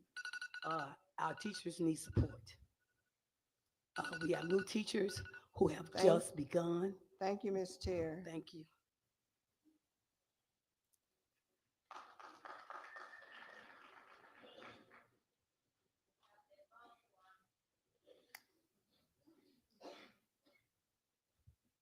Good evening. Glenda Hicks, 608 Gillies, advocate for the community. I'm here this evening. I've never met Dr. Feagin. I don't know her personally. However, I have dear concern at the very base of this board's actions. It concerns, and it's 9695 Manor View Code, Cordova, Tennessee 38018. I stand here in support of Dr. Feagins. I want to talk about time and consequences. You have been giving Dr. Feagins time as just 5 Dexter Lake Drive, Cordova, Tennessee 38016. So I wanted to come here tonight to address, obviously, Y'all see the issues baby that we're having. after that. Dr. Feagins, I want to thank you. You've been a lot. I wasn't gonna say nothing tonight, but y'all, we got state representatives in this room. I heard that book talking about who mentoring them. I'm gonna tell you something. Some of your mentors need mentors. Ooh.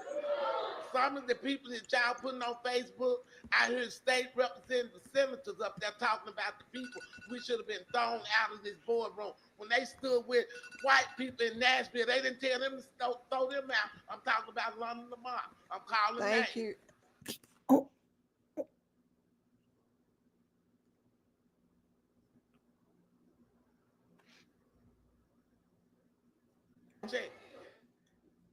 Oh, y'all didn't. Briana, you got to see. I see they mad because unapologetically Memphis. Girl, they got to one market there. Dr. Feagin, whatever happened tonight, I'm gonna ask you this one thing. Don't leave this city too quick. Don't leave. I'm asking you not to leave. Don't leave this city, because I promise you. I promise you. I promise you. Candy Smith.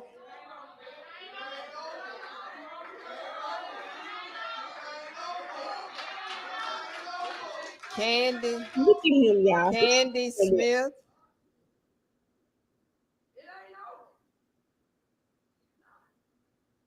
What?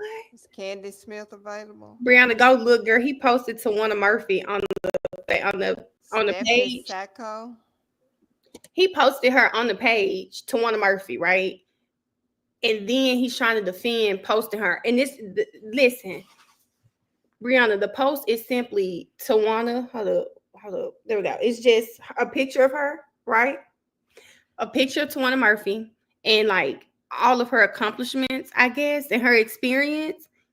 Sir, are you promoting her now? Like, I'm so confused. You've been posting the board, saying the board is wrong. Now you're posting this is so random. It's so random. You went in. I don't see. He posted Roderick. He posted Rod's, and for some reason, Tawana Murphy's. I don't know. I don't know why he's doing that now, but then he's feeling away because somebody messaged him and said, "You're disgusting for giving Tawana Murphy a perceived endorsement," which is what it looks like. And platform unfollowed. And they say it's actually shameful and inexcusable behavior. It's wild to me how Memphis keeps crippling itself and people like you endorse the crippling. It's actually sickening. So he's going to say accountability isn't divisive. It's necessary. What accountability are you taking? I'm so confused. She's been on the board well before this week. If you wanted to do this, you could have let people know who she was a while ago. And then he says, it's necessary. If knowing who our leaders are and their qualifications makes you uncomfortable, maybe it's time to ask yourself why. Or let's ask, the only person that's new to this board right now is Richmond. Why is Tawana up there? I'm looking right now. I don't see any other board members up there. So if your whole purpose is to let people know who is on the board, every board member should be up there. It would make sense. No, you tried to sneak that. You tried to sneak that in there, sir. You tried to sneak. Let's call a spade a spade. The only two people on this page, Briana, well, everybody, if y'all follow this page, is Richmond and Tawana Murphy. Where's the rest of the board? And now you're claiming you're trying to just let people know who these people are. First of all, she's been on the board. It's past time for you to have notified people who are on the board. Like, you thought it was, you could slip it in and people would be okay. People are calling you out because it looks fake. It's just too much going on in Memphis. I'm a teacher with MSCS, and I'm at 1778 Tutwiler Ave, 381. Well, she live in Nutbush. I was thinking to myself, I feel like I haven't gone home Definitely, because I feel this is just as important as what I did today with my students. And myself, the teachers with whom I work, the parents and families support Dr. Feagin. She's raised our pay. She's sent surveys to me for the first time anyone has asked me questions about what I think. She subbed at my school for a whole day. The cause that you keep. She from Nutbush. 24. I feel like that's happening here at all. All I hear many, many years of the same old thing that we've had all these years. I think part of the problem is some of the politicians on the board have been there long enough that where maybe they owe some favors to some people, and now they're trying to push those favors through. And I don't think the community is going to stand for that. And so I hope that you will use good common sense, listen to your constituency, and keep Dr. Feagins here. Thank you. Thank you. But they won't. I did actually 3 questions. The questions that I have for Dr. Feagins, first of all, are you a gangbanger? In other words, does your sorority or fraternity take precedence over the children? Her answer was no. I asked Dr. Feagins, I said, are you willing to shake up some things in central office that need to be changed since I was a student in MSCS? She said, yes. I said, Dr. Feagins, in doing so, understanding that you're going to make a lot of people upset, are you willing to still take on their charge? She said, yes. So I stand here to say this today on the day after we celebrate Dr. King's birthday in Memphis, Tennessee. My final statement is that an injustice anywhere is a threat to justice everywhere. So it's time for us to let's give us some grace and make an opportunity to make this right. When we're talking about conflict resolution, our children are paying attention to how we're responding. I'm not saying that nobody's perfect, but what I'm saying is there is a way that we can work together. And let's find a way to make that happen tonight. Thank you so much. Now, baby, I think I must have been, y'all know I'm raised in South Memphis. All of that random standing up, I thought they was about to bust out running.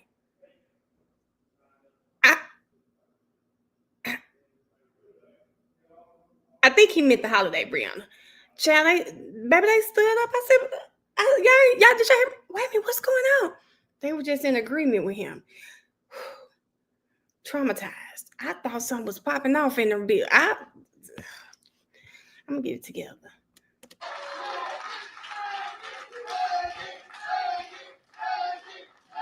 Yeah. They knew they were going to fire her. They knew they were going to fire her. Girl, they knew they was gonna fire her. All of shot of red, all of this. They done brought signs and everything. We have 3 items to address under request for action this evening. The first one is 6.1, outside general counsel report. Could we skip this, Brianna? Outside counsel. Hold on.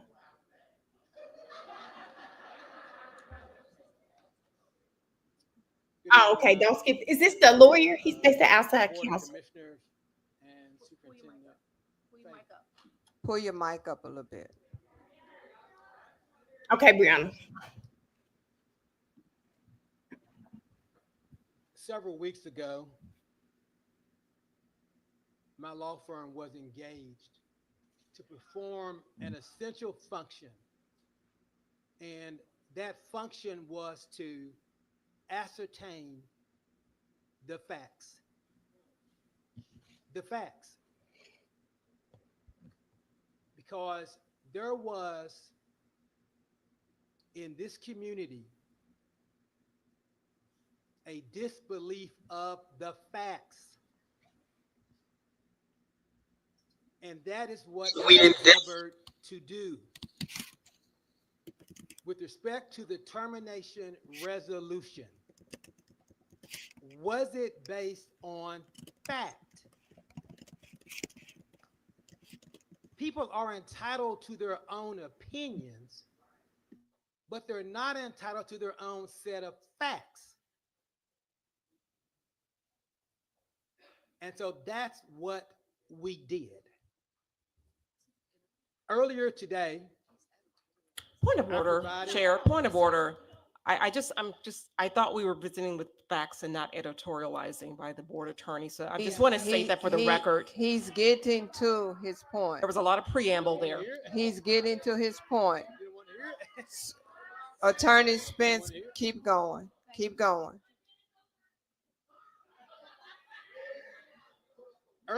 Earlier today, I presented to the Board of Commissioners.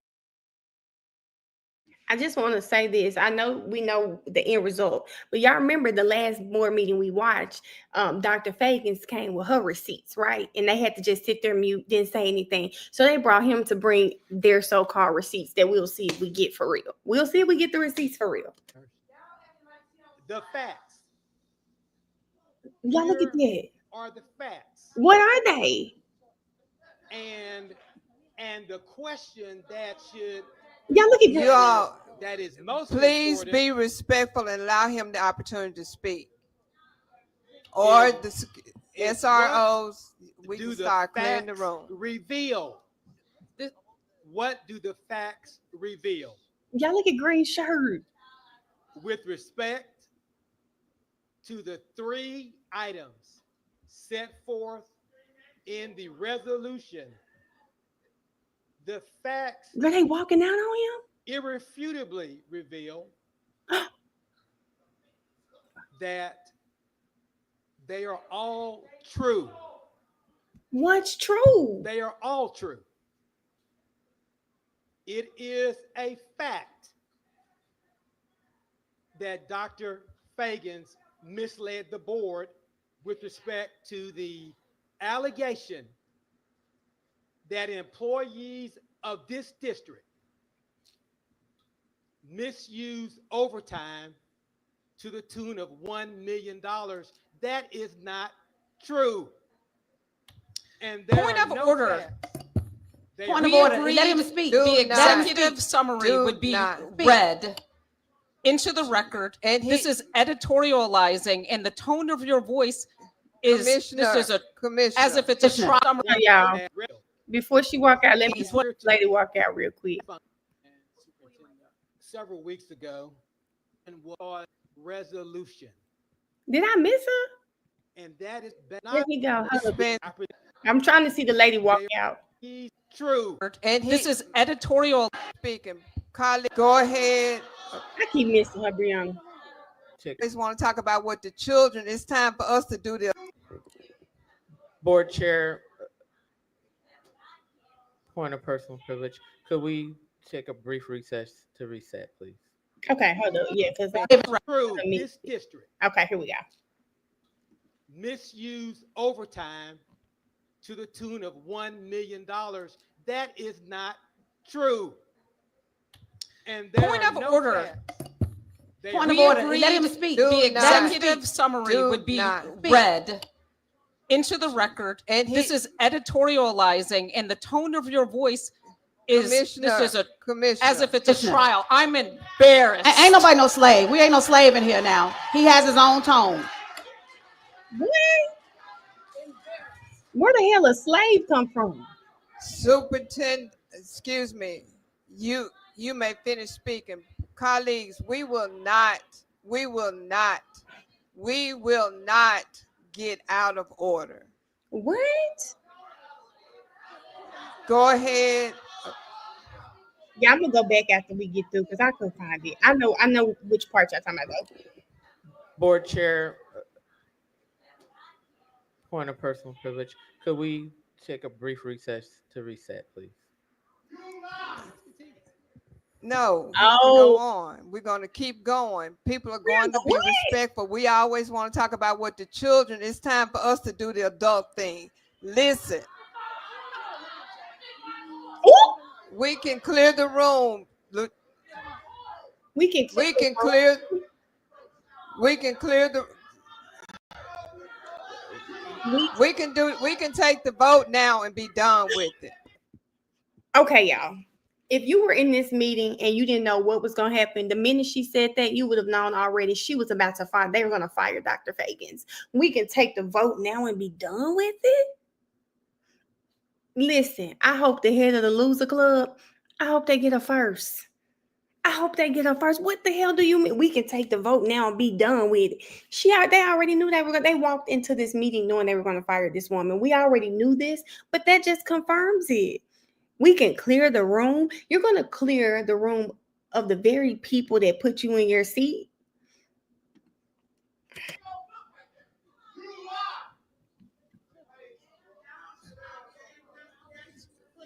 Girl, look at her, y'all.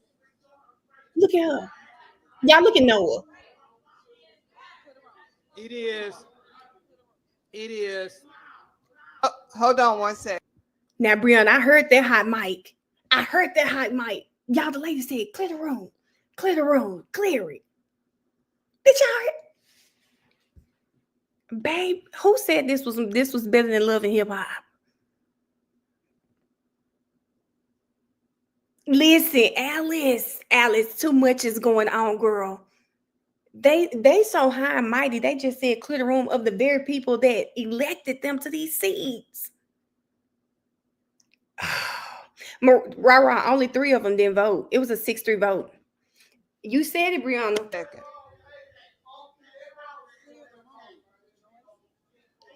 Clear the room. It is.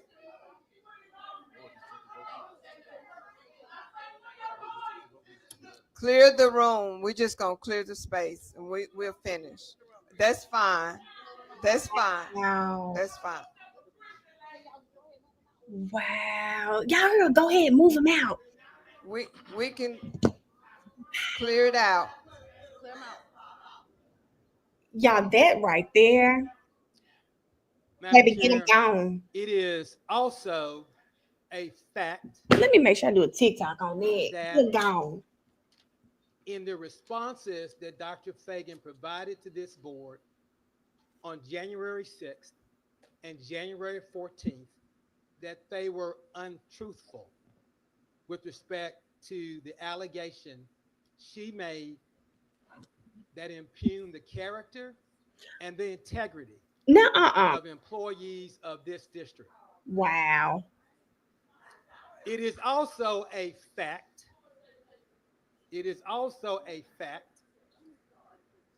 That Dr. Feagins accepted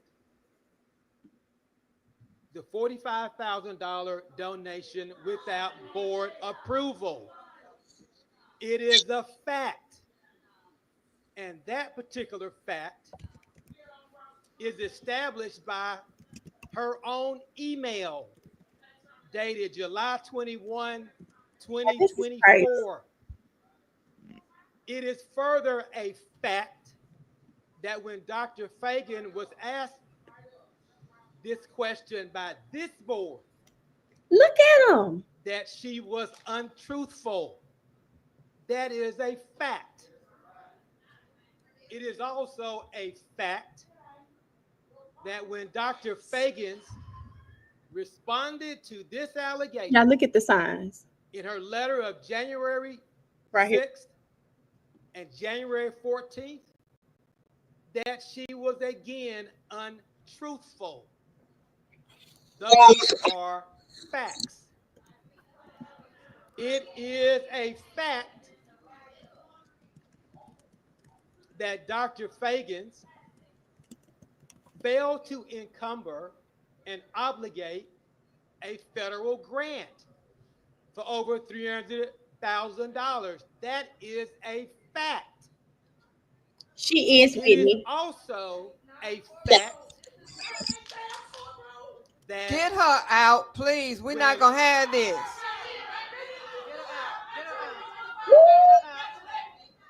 Chair,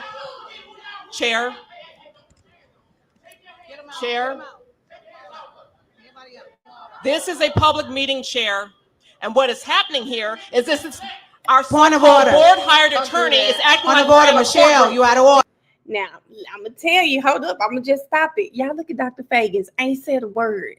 Do you hear me? She has not said a word. She sat there and took everything these people were doing and saying. And you can't tell me that you think it's not out of order for that attorney to be up there doing their bidding. He is saying everything they want to say, but probably felt like they shouldn't say, right? They've already done enough. So they use this man to get up here and really just try to, what that lady say on that viral TikTok, scandalize her name. They used him to do it. They used him to say everything. Jink, jink, they still throwing people out. Okay? Grab it. Y'all, this is Nick. She, as Briana would say, she is PR trained, ain't said a word. And I know she from Detroit, so I know she has a lot she wants to say. You know what? You out of That is order. not for you to say. Michelle, you out of order. Chair, I'm talking to the chair, not the board member who's been here 3 months. Chair, this is not a courtroom, and the board hired attorney is acting as if he is in a courtroom. He was instructed to read the executive summary. He was instructed to read the executive summary. Michelle, if you let me. Thank you. When you left out, he's doing what the other part of what he was instructed to do. Now, I am not going to sit here and argue back and forth and scream with anybody. Highly inappropriate. This whole process, a lot of this is highly inappropriate. A lot of things have been highly inappropriate. Her dress tell me everything I need to know. I don't trust nobody who walk in there in that Family Dollar dress. I don't trust it. It's a board meeting. Put some clothes on. She done put her parent-teacher conference dress on. She does need to go first. Personal privilege. Once again, may I respectfully ask that we call a recess? We can call a 5-minute recess. Thank you. Get her out. Get Miss Ma'am out. I'm sorry, Briana. Baby, that's their parent. My mama had one of them. That's the parent-teacher conference dress. I don't trust it. Y'all know her confused. Madam Chair. Hold on. We're taking a 5-minute recess to get it regrouped. Hold on for me. Much to the damn DEA is crazy. She wear it on Sundays too, Briana. I'm telling you, my mama had a couple of them. Oh, y'all, this kind of reminds me of Lean on Me. Y'all know when they were getting ready to fire him, and everybody, all the kids and the parents. That's what this is reminding me of. Look at her, girl. She pissed. Y'all, she is pissed.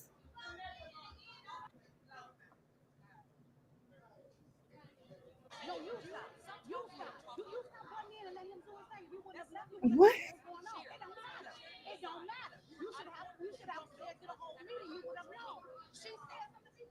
We're gonna end this.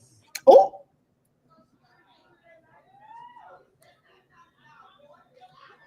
Free Mr. Clark, do you hear me? Cat said with that loose lip dress on. This is Michelle and Tawanda Hot Mic. What?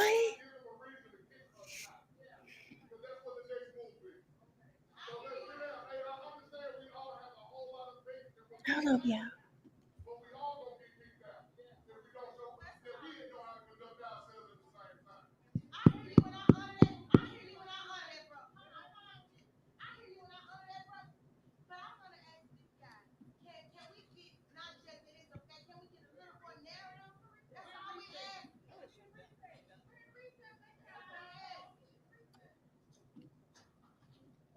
Y'all can't really hear. If we're asking, if you're going to, please have a seat.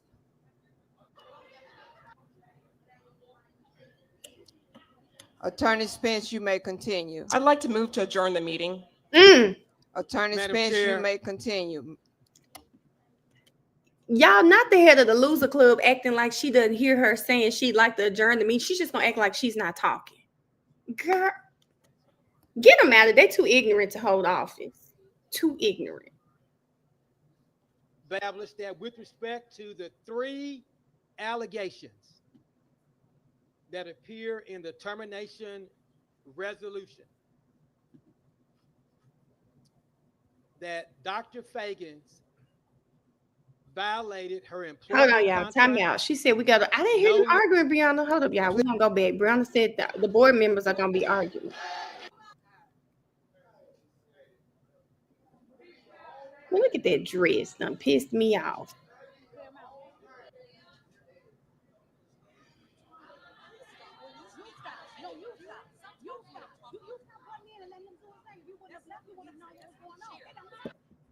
Brianna, I heard this, but couldn't figure out where the sound was coming from.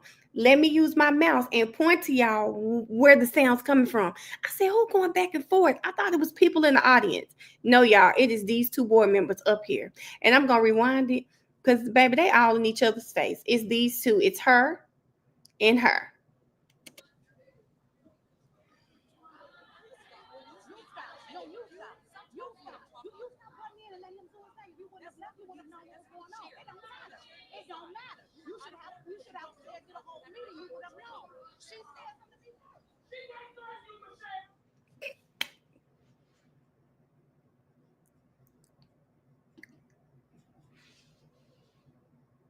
We're gonna end this. Yeah, I was looking at the crowd.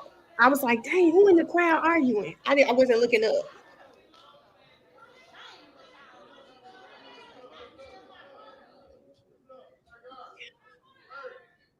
This is ghetto. It's so unprofessional.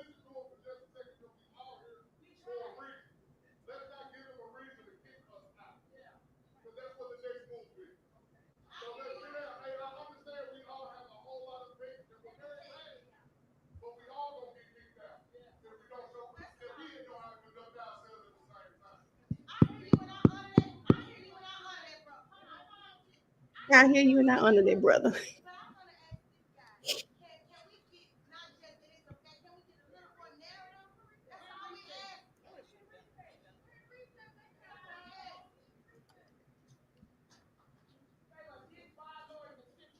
If we're asking, if you're going to, please have a seat. She can't even talk.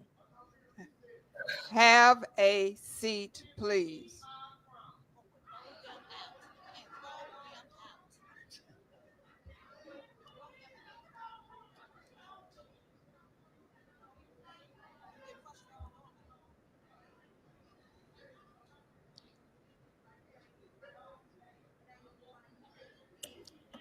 Attorney Spence, you may continue. I'd like to move to adjourn the meeting. Attorney Madam Spence, Chair. you may continue. Didn't give a damn about what she said. We are grown this. Based on our review of the facts, This is crazy. we established that with respect to the 3 allegations that appear in the termination resolution, that Dr. Feagins violated her employment contract no less than 8 times and deviated from board policy on at least 9 separate occasions. We also concluded that with respect to Dr. Feagins' candor, Her candor has been amazing. it was absent. What?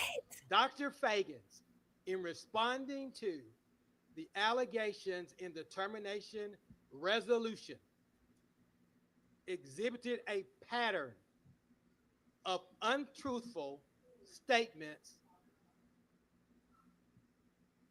Those are our findings. And those findings appear in this report, because we provided to the board. He said, baby, we don't want that. And I'm available for questions. That's our parliamentarian chair. Dr. Schultz, I move to adjourn this meeting. What is the status of that?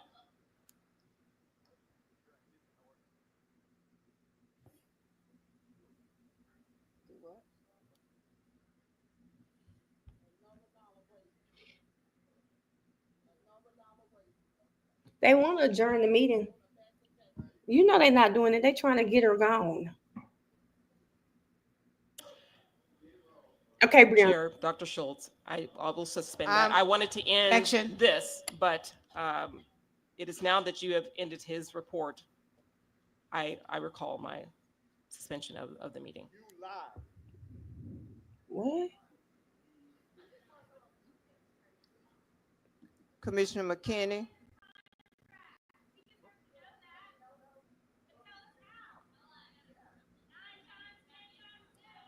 Commissioner McKinney, Commissioner McKissick, Commissioner Hewitt Garcia. Please. Y'all know this is golf ball. That's golf ball. You all, cameras gonna have to move over so people that are can see. Please don't stand in front of people. If you're standing, please have a seat. Point of order. Where are we on? Which one? We'll wait. If you have questions for council, that's where we are. If you have a question for the council at this point, you turn your light off, Commissioner McKinney. Tell him he was alive. She did. Commissioner McKissick. No question for the council. I'm just waiting to comment. This is terrible. Very well. Thank you, Madam Chair. Thank you. Now, any board member that has a comment or a question, well, a comment, no questions. Can I speak now, Chair? That's what my light was on for.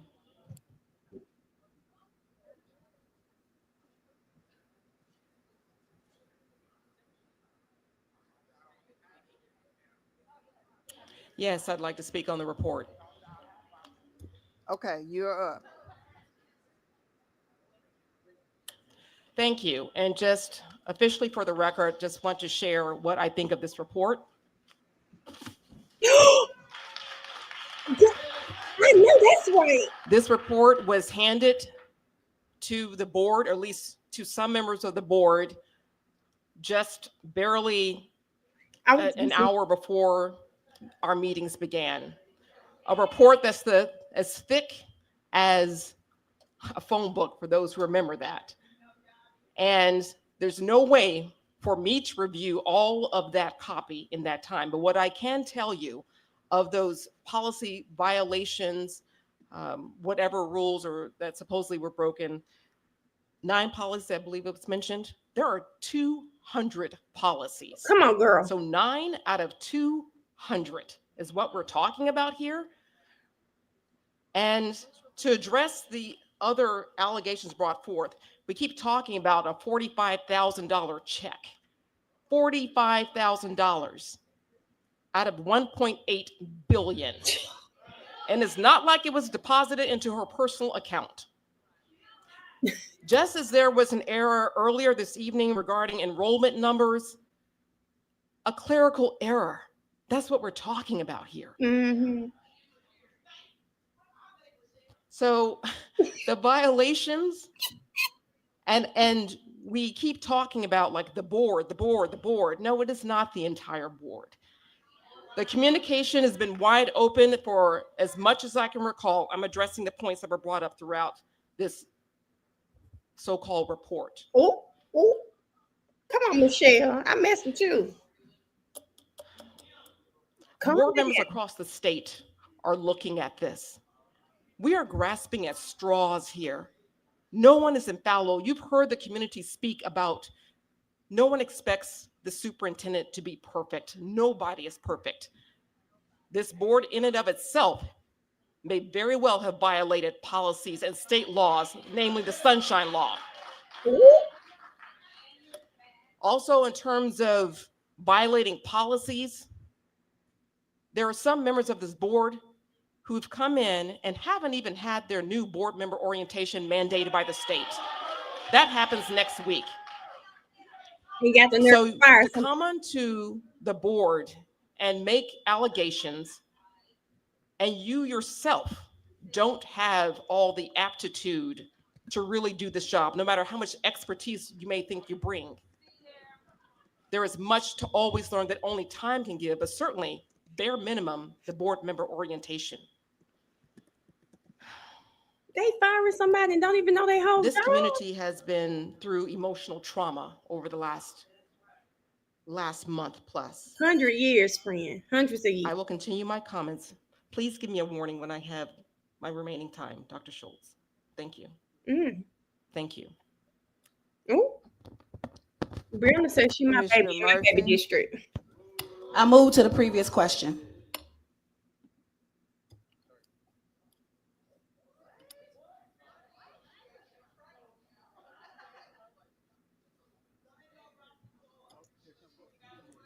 Commissioner McKinney.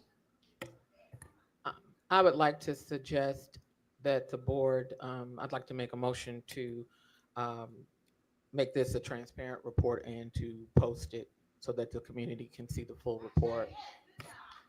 I'd like to move that we post this full report. Second. All in favor? Oh, roll call vote, I'm sorry. Oh, God. Commissioner McKissick. Aye, so you can see that it's a sham. Oh, God. Oh. Commissioner Garcia. Aye. Commissioner Porter. Aye. Commissioner Murphy. Aye. Commissioner Love. Aye. Commissioner McKinney. Aye. Commissioner Otay. Aye. Commissioner Williams. Aye. Board Chair Coleman. Aye. Get them all out of here. You have 9 in the affirmative. Thank you. That motion passes. This will become a public document. Give us a couple of days to get all of this scanned in, and it will be online. Girl, they need some time to scan it.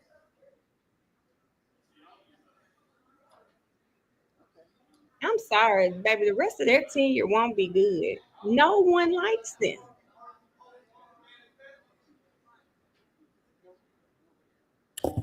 Yes, I have one more comment. Chair.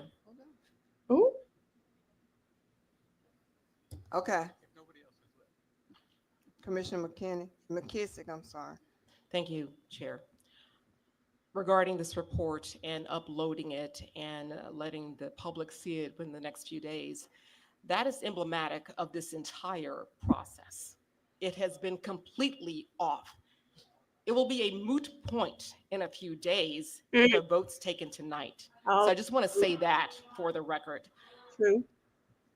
This report, it was supposed to be delivered in a neutral manner, just simply stating the facts without all the Perry Mason editorializing. Ooh. And it's clear from some of the questions in the private meeting that some board members had access to this information prior. Ooh. By the way the questions were being asked. That was my observation. Ooh. In some form or fashion. She ain't lying. So that's just want to say that for regarding this report that was delivered. I believe the superintendent was told that her attorney could not be present to respond. Thank you to the public for coming out to hear about the report. You can go online in a few days and read it. But we're going to move forward with this meeting tonight. Thank you. This is terrible. Commissioner Hewitt Garcia.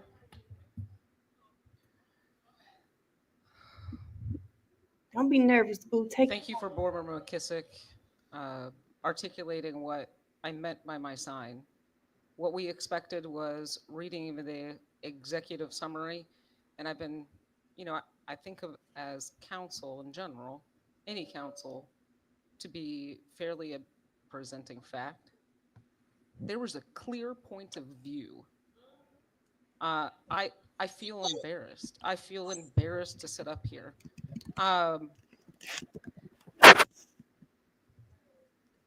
Board members, this is not a trial. The substitute amendment I plan to introduce on the next item on the agenda is really, do you still want to work with Dr. Feagins? And the question is, if you're incapable of making progress with adults, why should we trust you to make decisions for the progress of our kids? You will have to live with and accept the consequences of the decision tonight. The public is watching. They made that very clear. But I have additional remarks I want to share before I introduce my resolution. But I can tell there is one colleague up here who knows better. I can see the stress. I see the faith that she is weighing. And I've got your back if you want to be on the right side of history. Okay.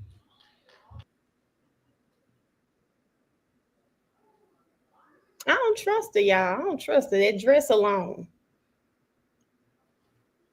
Is she still going, Briana? I thought I skipped her.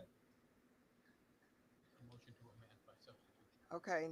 6.2, resolution terminating employment contract. She's getting ready to do her. Yeah, the motion is now. The Commissioner Huey Garcia, I'm sorry. Point of information or order.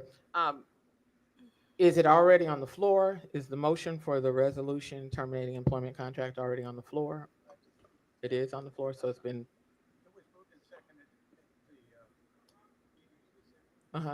No, Kiki. Okay, call for the question.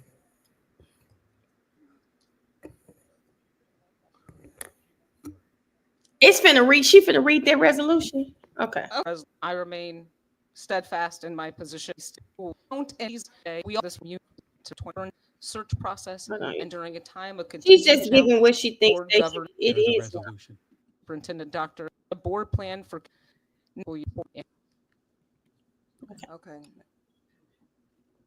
You can tell they didn't give a damn, especially the leader of the loser club. Handling a resolution and a substitute to a resolution is a little complicated. So without objection, I'm going to try and lead you through this thing. Madam Chairman, if at any time you want it back, you just take it. Resolutions are divided into two parts. There is a preamble and there is a resolution. The preamble is all the whereas statements. They don't have a great deal of significance. The meat of a resolution is in the resolving statements.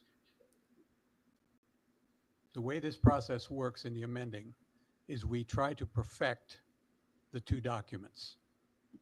Perfecting means to amend them in some way to bring them together. You have two items before you.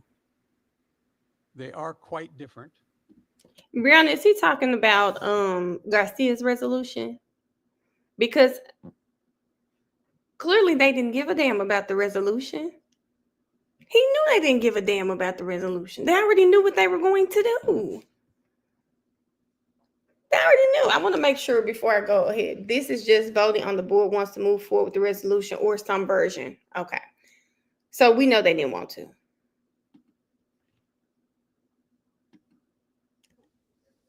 No, you were voting to close debate. Oh, voting to close debate. Gotcha.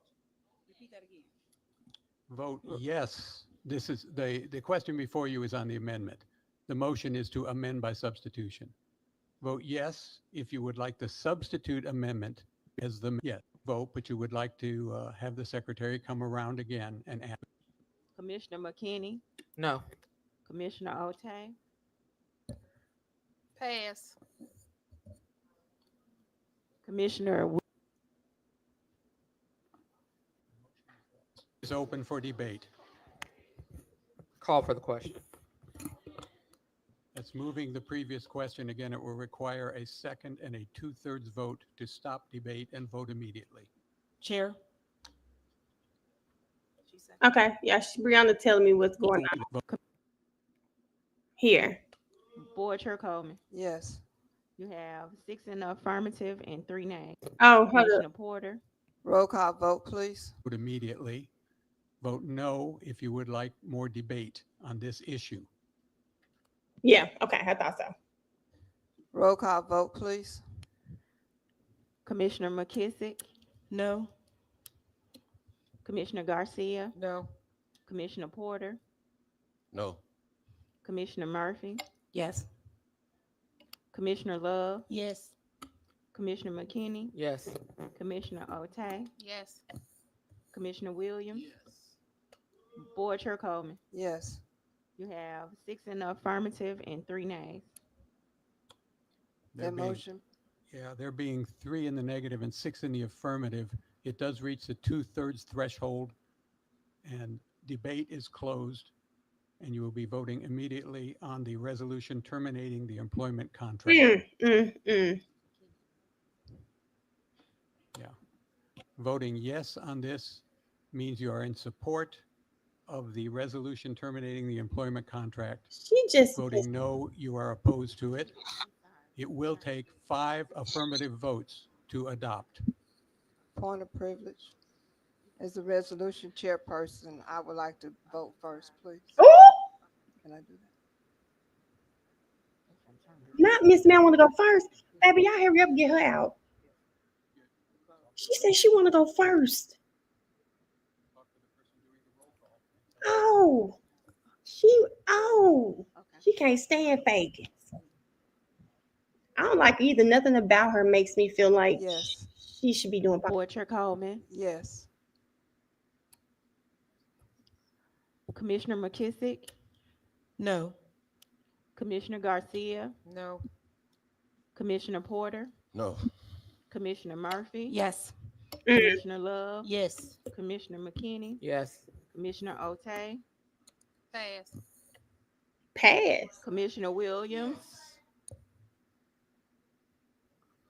Commissioner Williams. Yes. That's it. Turn your mic on. Yes. Commissioner Otay.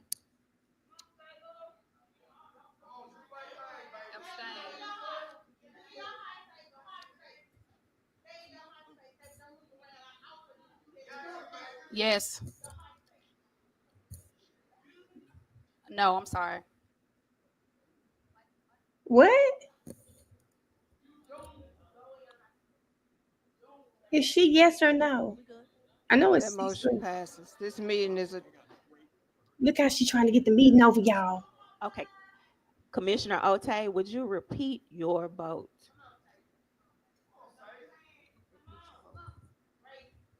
Yes. Now, how in the hell is she able to change her answer? She passed. Then she said I abstained. Then she said yes. Then she said no. Then they came back. She said yes again. How does that happen?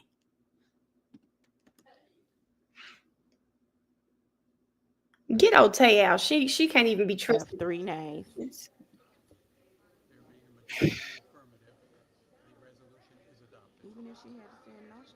The resolution is adopted. Thank you. This meeting is adjourned.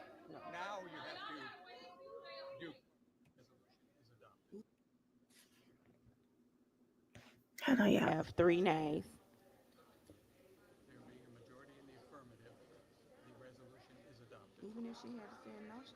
The resolution is adopted. Thank you. This meeting is adjourned.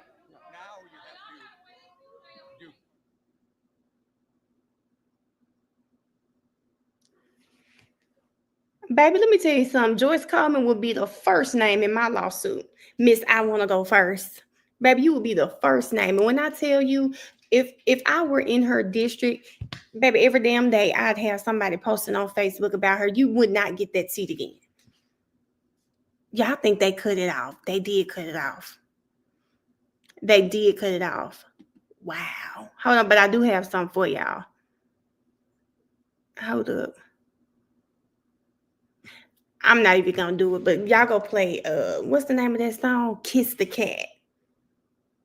Kiss the Cat. Y'all go play that. It's not over. Oh, hold on, y'all. She said it's not over. Hold on, y'all. Thank you, Briana, because I definitely thought it was over. Y'all, did y'all see how she wanted to hurry up and end that? She said this meeting is adjourned. She wanted to end that meeting. Hold up. Let's go.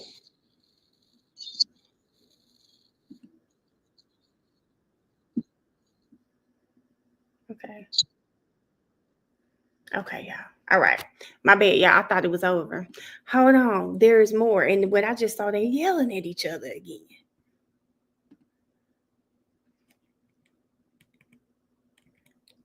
I don't care for them, y'all. Not to one in her bad wig, none of it. Agreed to help this board. So I just want to take this time to say thank you, Dr. Harrington, for your support. Thank you for being willing to work with us. Now we're on to the naming. Excuse me, point of order, Chair. With all due respect, I'm a huge admirer of Dr. Harrington, but you cannot make a unilateral decision like that without including the entire board. Am I hearing this for the first time? This is unacceptable. There should be other names and other parties that can be a part of this. I love Dr. Harrington for what he did for the school district. He was my superintendent. I respect him to the utmost. First of all, Michelle, but you can't announce that. Don't holler at me, please. I'm not being disrespectful to you. I'm not hollering. I'm yes, speaking. I'm speaking very forcefully, but I'm not hollering. Because what? But I would like for you to respect. We talk about policies and procedures and how things should be done, proper protocol. You cannot announce that Dr. Harrington is going to be the one to shepherd this process. I'd love to make I it didn't happen, be say a he part was of it. going to shepherd the process. I said he's going to work with us. That's it. We're on to the naming. We will discuss that. We are now on to the naming of an interim superintendent. May I have nominations, or if anybody has a nomination? Yeah, she's stressing. I would like to nominate Rod Richmond. Second. They had this plan. They had this plan, baby. The name of Dr. Roderick Richmond has been brought to the forefront. He's sitting there like he didn't know. You take all nominations first. Yes. Board Member Hewitt Garcia, I'm sorry, I didn't see you. I'd like to nominate Dr. Angela Whitelaw. I'd like to second that nomination of Dr. Angela Whitelaw as our interim superintendent. And I'd like to hear from both of them. And Dr. Feagins. Are there any other nominations? Go ahead. Commissioner McKinney. Yes, point of order. I'm not sure. That's highly unusual, but I'm not sure that we have that in the process or policies to hear from either one of them. This is a board decision. What's pissing me off is the fact that she's not sure. You didn't want to ask. You just gonna assume that it's not right.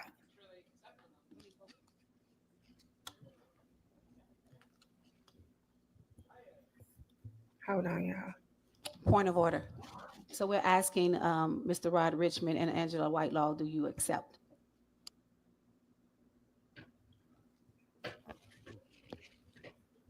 I accept. Thanks for the consideration. Look at Rod's face, y'all. Look at Rod's face. Dr. Whitelaw. Board Member Coleman, if you just give me a few seconds. I do want to thank Board Member Garcia and Board Member McKissick today. Y'all, Rod can't even focus. Rod can't even focus on the meeting anymore because he's listening to the crowd. First mistake. He shouldn't have done that. Because I'm filled with gratitude and honor for your recognition. Hold on, Dr. Whitelaw. Security, clear them out, please.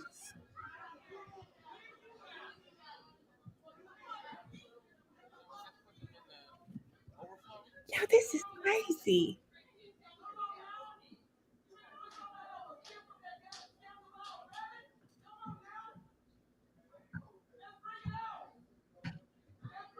Didn't even put on a necklace. Just put a dress on and walked out the house. Can't wear that deep V cut without a. Go ahead, Dr. Whitelaw. Thank you. Thank you, Board Member Coleman, Chair Coleman. First of all, let me thank Board Member Garcia and Board Member McKissick. I'm here today with gratitude and honor for your recognition of my work across the district for the last 3 years, moving the district to a level 5. But for right now, as we lead into this next phase, to be considered for this role is an honor. And I sincerely appreciate your comment. And I'm going to say this again. She reading from a note card. She already knew this was about to happen as well. Everybody knew it. Everybody knew this was going to happen. I'm sure, including Dr. Feagins, because Miss Ma'am here has a whole note card with her speech on it.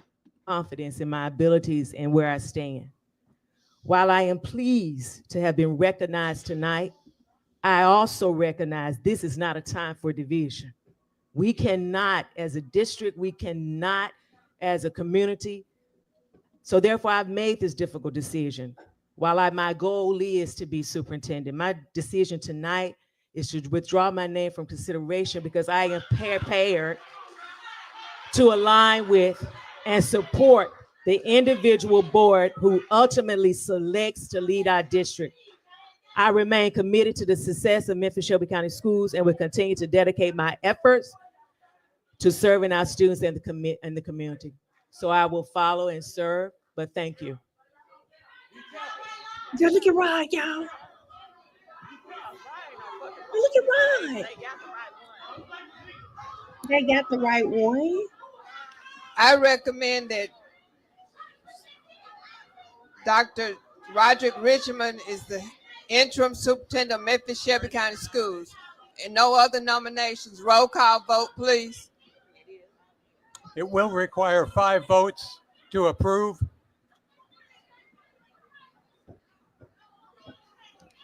Hello, Commissioner McKissick. Present, not voting. Commissioner Garcia. Present, not voting. Commissioner Porter. Yes. It's for Rod. Yeah. He said what? Sure. Commissioner Murphy. Yes. Commissioner Love. Yes. Commissioner McKinney. Yes. Commissioner Otay. Yes. Commissioner Williams. Yes. Board Chair Coleman. Yes. You have 7 in the affirmative and you have 2 present not voting. Thank you. That motion passes. Dr. Roderick Richmond is our interim superintendent. Congratulations. Nobody clapping but them. And now they're going to stand up and clap. Girl, y'all look at now. Listen, look at Dr. Feagins, baby. Dr. Feagins got up and said, I'm finna get the hell on. You know what, Mel? I said this. It gives me Ike Turner vibes. Ike Turner vibes. He had, where did I have it at, y'all? They did have a conference today where he spoke to people, but at the last minute, they closed the conference to the public. There's a press conference. She went straight to the media. Briana, she got up and walked right on up out of there. Catherine said, trust his wife, gonna teach him how to drain those accounts and hire all of their folks. Catherine, that seems to be the problem. And he is exactly what people wanted to get away from. That whole clique and who's who of Memphis. People wanted to get away from that because they feel like those people do not care about the kids. And then here we go. Here we go. Otay does not have a mind of her own, Jazz. I would not want her leading me. The indecisiveness when you knew this was a serious situation, you're not a leader. You're a follower. You do not deserve to lead anyone. It was not a good trade for me. And it's just, you knew this was coming. That's my problem. You knew this was coming. It's not like it was a shock. And then you let somebody change your vote. What was that man gonna do to you? Again, they put their constituents last. They put themselves first. And I hope when it's time to vote, they do the same thing to them. Okay? Put what they say, I gotta put me first. I gotta put me first. Whitelaw declined, but she's not better. It's terrible. Yep, you're right, Kat. That's why they want her out. Her and another former chief got into it over the superintendent position. There was a lawsuit. Wow. Oh, Mel, you must didn't see what he did, Mel. Oh, let me see if I can pull it up for Mel real quick, y'all. What was this lady name? I just followed her. Her name is like Valerie. Okay, Valerie Calhoun. Yeah, we need to show Mel. She said he looked like he was finna get into it. Oh, he did. He cut up.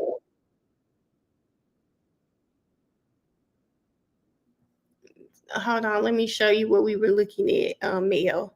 We watched it earlier when Noah first came on. So I'll show you what Mr. Richmond did, y'all. He was over there saying exactly what you think he was saying.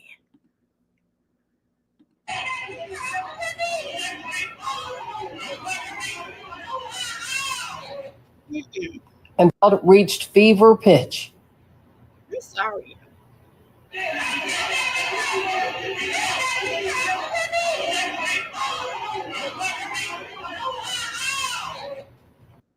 I'm sorry. I no disrespect if this is you in the chat, okay? Do your thing. But he make me feel like he have a Budweiser every day. I don't know. I not like two of them after work. I don't know.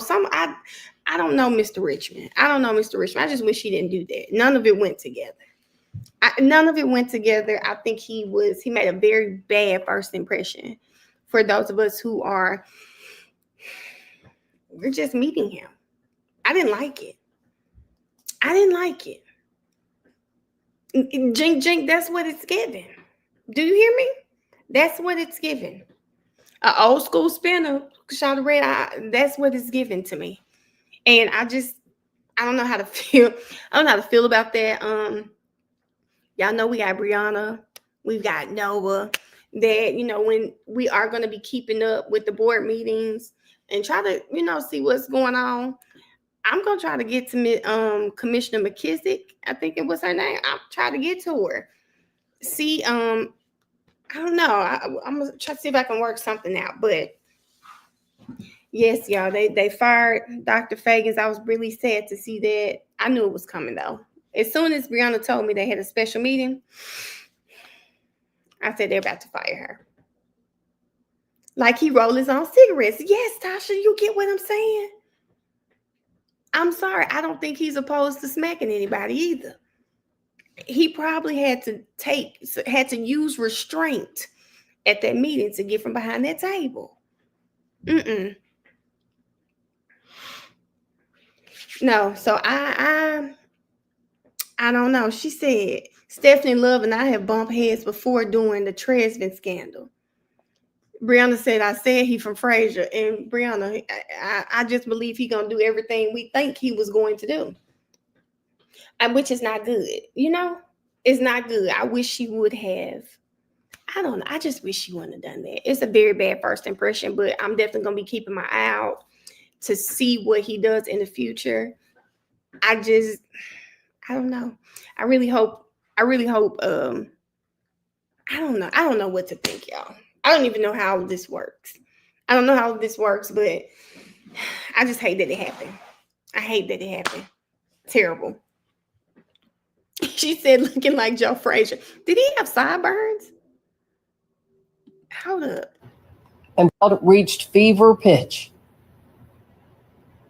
He just may not have had as much activate in their hair on the day of the meeting. They probably caught him at the last minute. I don't know. But I just hope Mr. Richmond proves all of us wrong. That's all I hope. Prove us wrong. At least while you're there, make some changes. Put the kids first. That's all we can ask for. Put the kids first. Put the kids first. Little Panda, listen.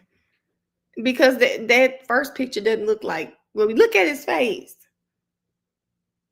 He said, "Be careful." Yeah, I don't know, but yeah, y'all. So that is gonna be our show for today. I think tomorrow we have. Hold on.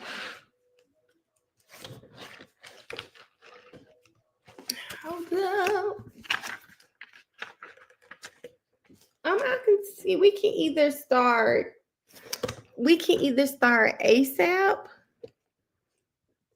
He was hold up, y'all. We'll be back. Same thing every next year. I'm in the chat now. So yeah, he was supposed to be superintendent, but he was cheating on his wife and ended up marrying his mistress. So that's why he didn't sign the paper. Wait a minute. Yeah, we gotta stay on this, rah. Baby, Mr. Richmond gonna be on the news for slapping a parent. Shot red, I can see it. Yeah, we're gonna take care. I gotta take care of ASAP Rocky. I'm not really familiar with that case, so all of this is gonna be new to me. Yes, sorry. All of this is gonna be new to me with ASAP Rocky. And we talked about a little of it on WTF Wednesdays, but I'm gonna have to do some research, and we're gonna have to figure out the facts. We need to figure out who all of these ASAP members are, so that when court starts, we know who they're talking about. So we need to do that. Barchi, stop. So we're gonna do that next, and y'all know the Brian Steele and Keith Adams. They are defending the prosecutor from the from the Ahmaud Arbery case. The prosecutor. So we have to look at the case. But since tomorrow's Friday, I'll start that next week. But yeah, I knew it, Briana. Oh, spinner. Oh yeah. Now, Nick, tomorrow we'll actually start at 10. I didn't have a set day for today because I actually forgot that I was going to do Noah. So I did Noah, and I did some schoolwork today. Y'all know I started back to school. I did some schoolwork and stuff today, but tomorrow I actually start at 10. I'm going to get the ASAP stuff set up tonight. For the week, I can't tell y'all. What time. They said the true time. I'm going to go ahead and make my make the live stream. I'll make it tonight for y'all. But yeah, so we just got that left. And then next week, I think I'll do Ahmaud Arbery all next week and go through that case. In the weekend, I told you I'm just gonna be doing YNW Millie stuff. I think Kokomo is down in Glenn County with Steele and Adams too. Oh, okay. I'm sure it'll be a great experience for him if he is. I know I see a lot of people like, we're not rooting for Steele. I don't know the facts of this case at all. And I kind of like that, so that we can kind of go in with a fresh mindset. I do know what the case is related to. So I get why people are saying it. So I have to see what she's accused of, and then, go from there. Barchi, but yeah, Jing says CP time. Oh, not tomorrow.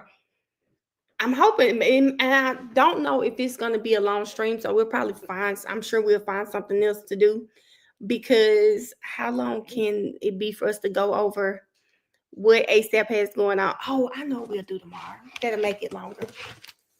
We'll do, I gotta find it though. The Chris Brown. Because that's the other one that we got to go over. Because Chris Brown is suing someone for a documentary that they did, which I like that for him. I think he's suing them for $500 million. I want to say it was $500 million. So, yeah. The meme got Barchi stared up. Girl, Barchi needs to get it together, child.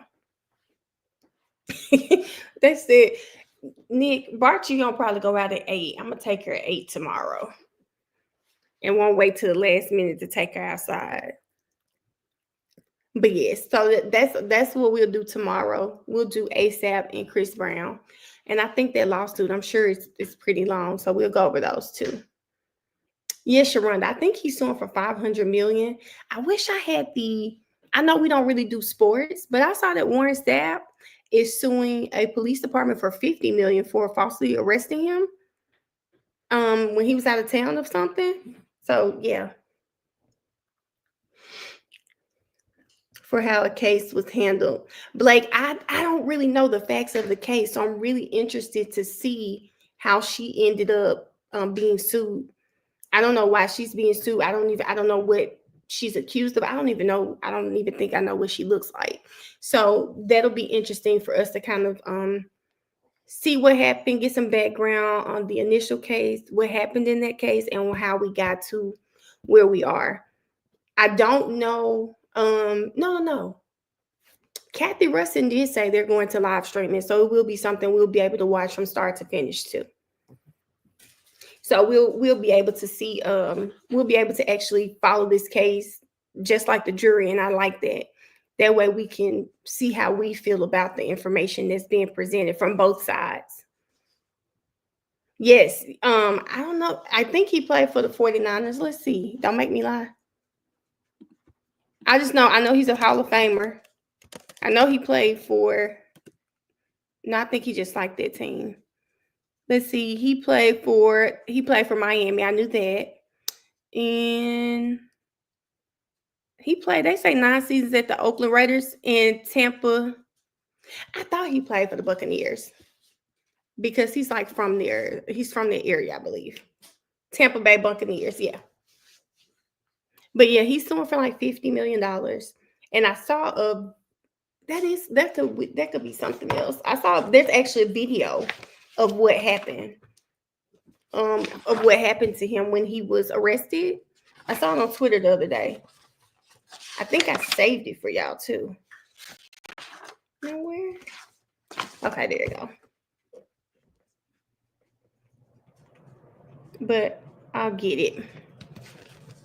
But y'all, I'm about to take these babies outside and call my baby and see what she's up to. I'm going to post it on my story. Y'all know LJ's raising money. I told him I was going to make sure I tell my live. He is raising money for his band. He's in the band at Bellevue, and they're going to St. Louis or something. So he is raising money. I think LJ has to raise $600, but they're trying to raise $15,000. And I told him I would tell my live. So I am going to make sure I post that in my story if anybody wants to donate. And also, my baby is not on here, but my baby made let me say it right, y'all. It's not the National Honor Society, but I think it's the National. Let me say it right. For Mariah. Mariah did amazing last semester. She was nominated to become a member in the Jackson State University chapter of National Society of Collegiate Scholars. So congratulations, Mariah. If you do watch this, Mariah. I'm so proud of you, girl. But he played for Tampa Bay too, and the 49ers. Oh, okay. But yes, y'all, shout out to my baby. Nick, I think they had like 14 days, but I'm gonna post it on my story. So anybody that like to donate to the band, please donate to the band. But I appreciate you guys so much. Thank y'all for sitting on here because y'all not even from Memphis and y'all are so entertained. But I really do hope they come to some sort of resolution and remember to put the kids first. But thank y'all so much for spending this time with me. And I'm going to see y'all in the morning at 10. I am proud of them, Blake. I am. But I'll see y'all later. Bye-bye.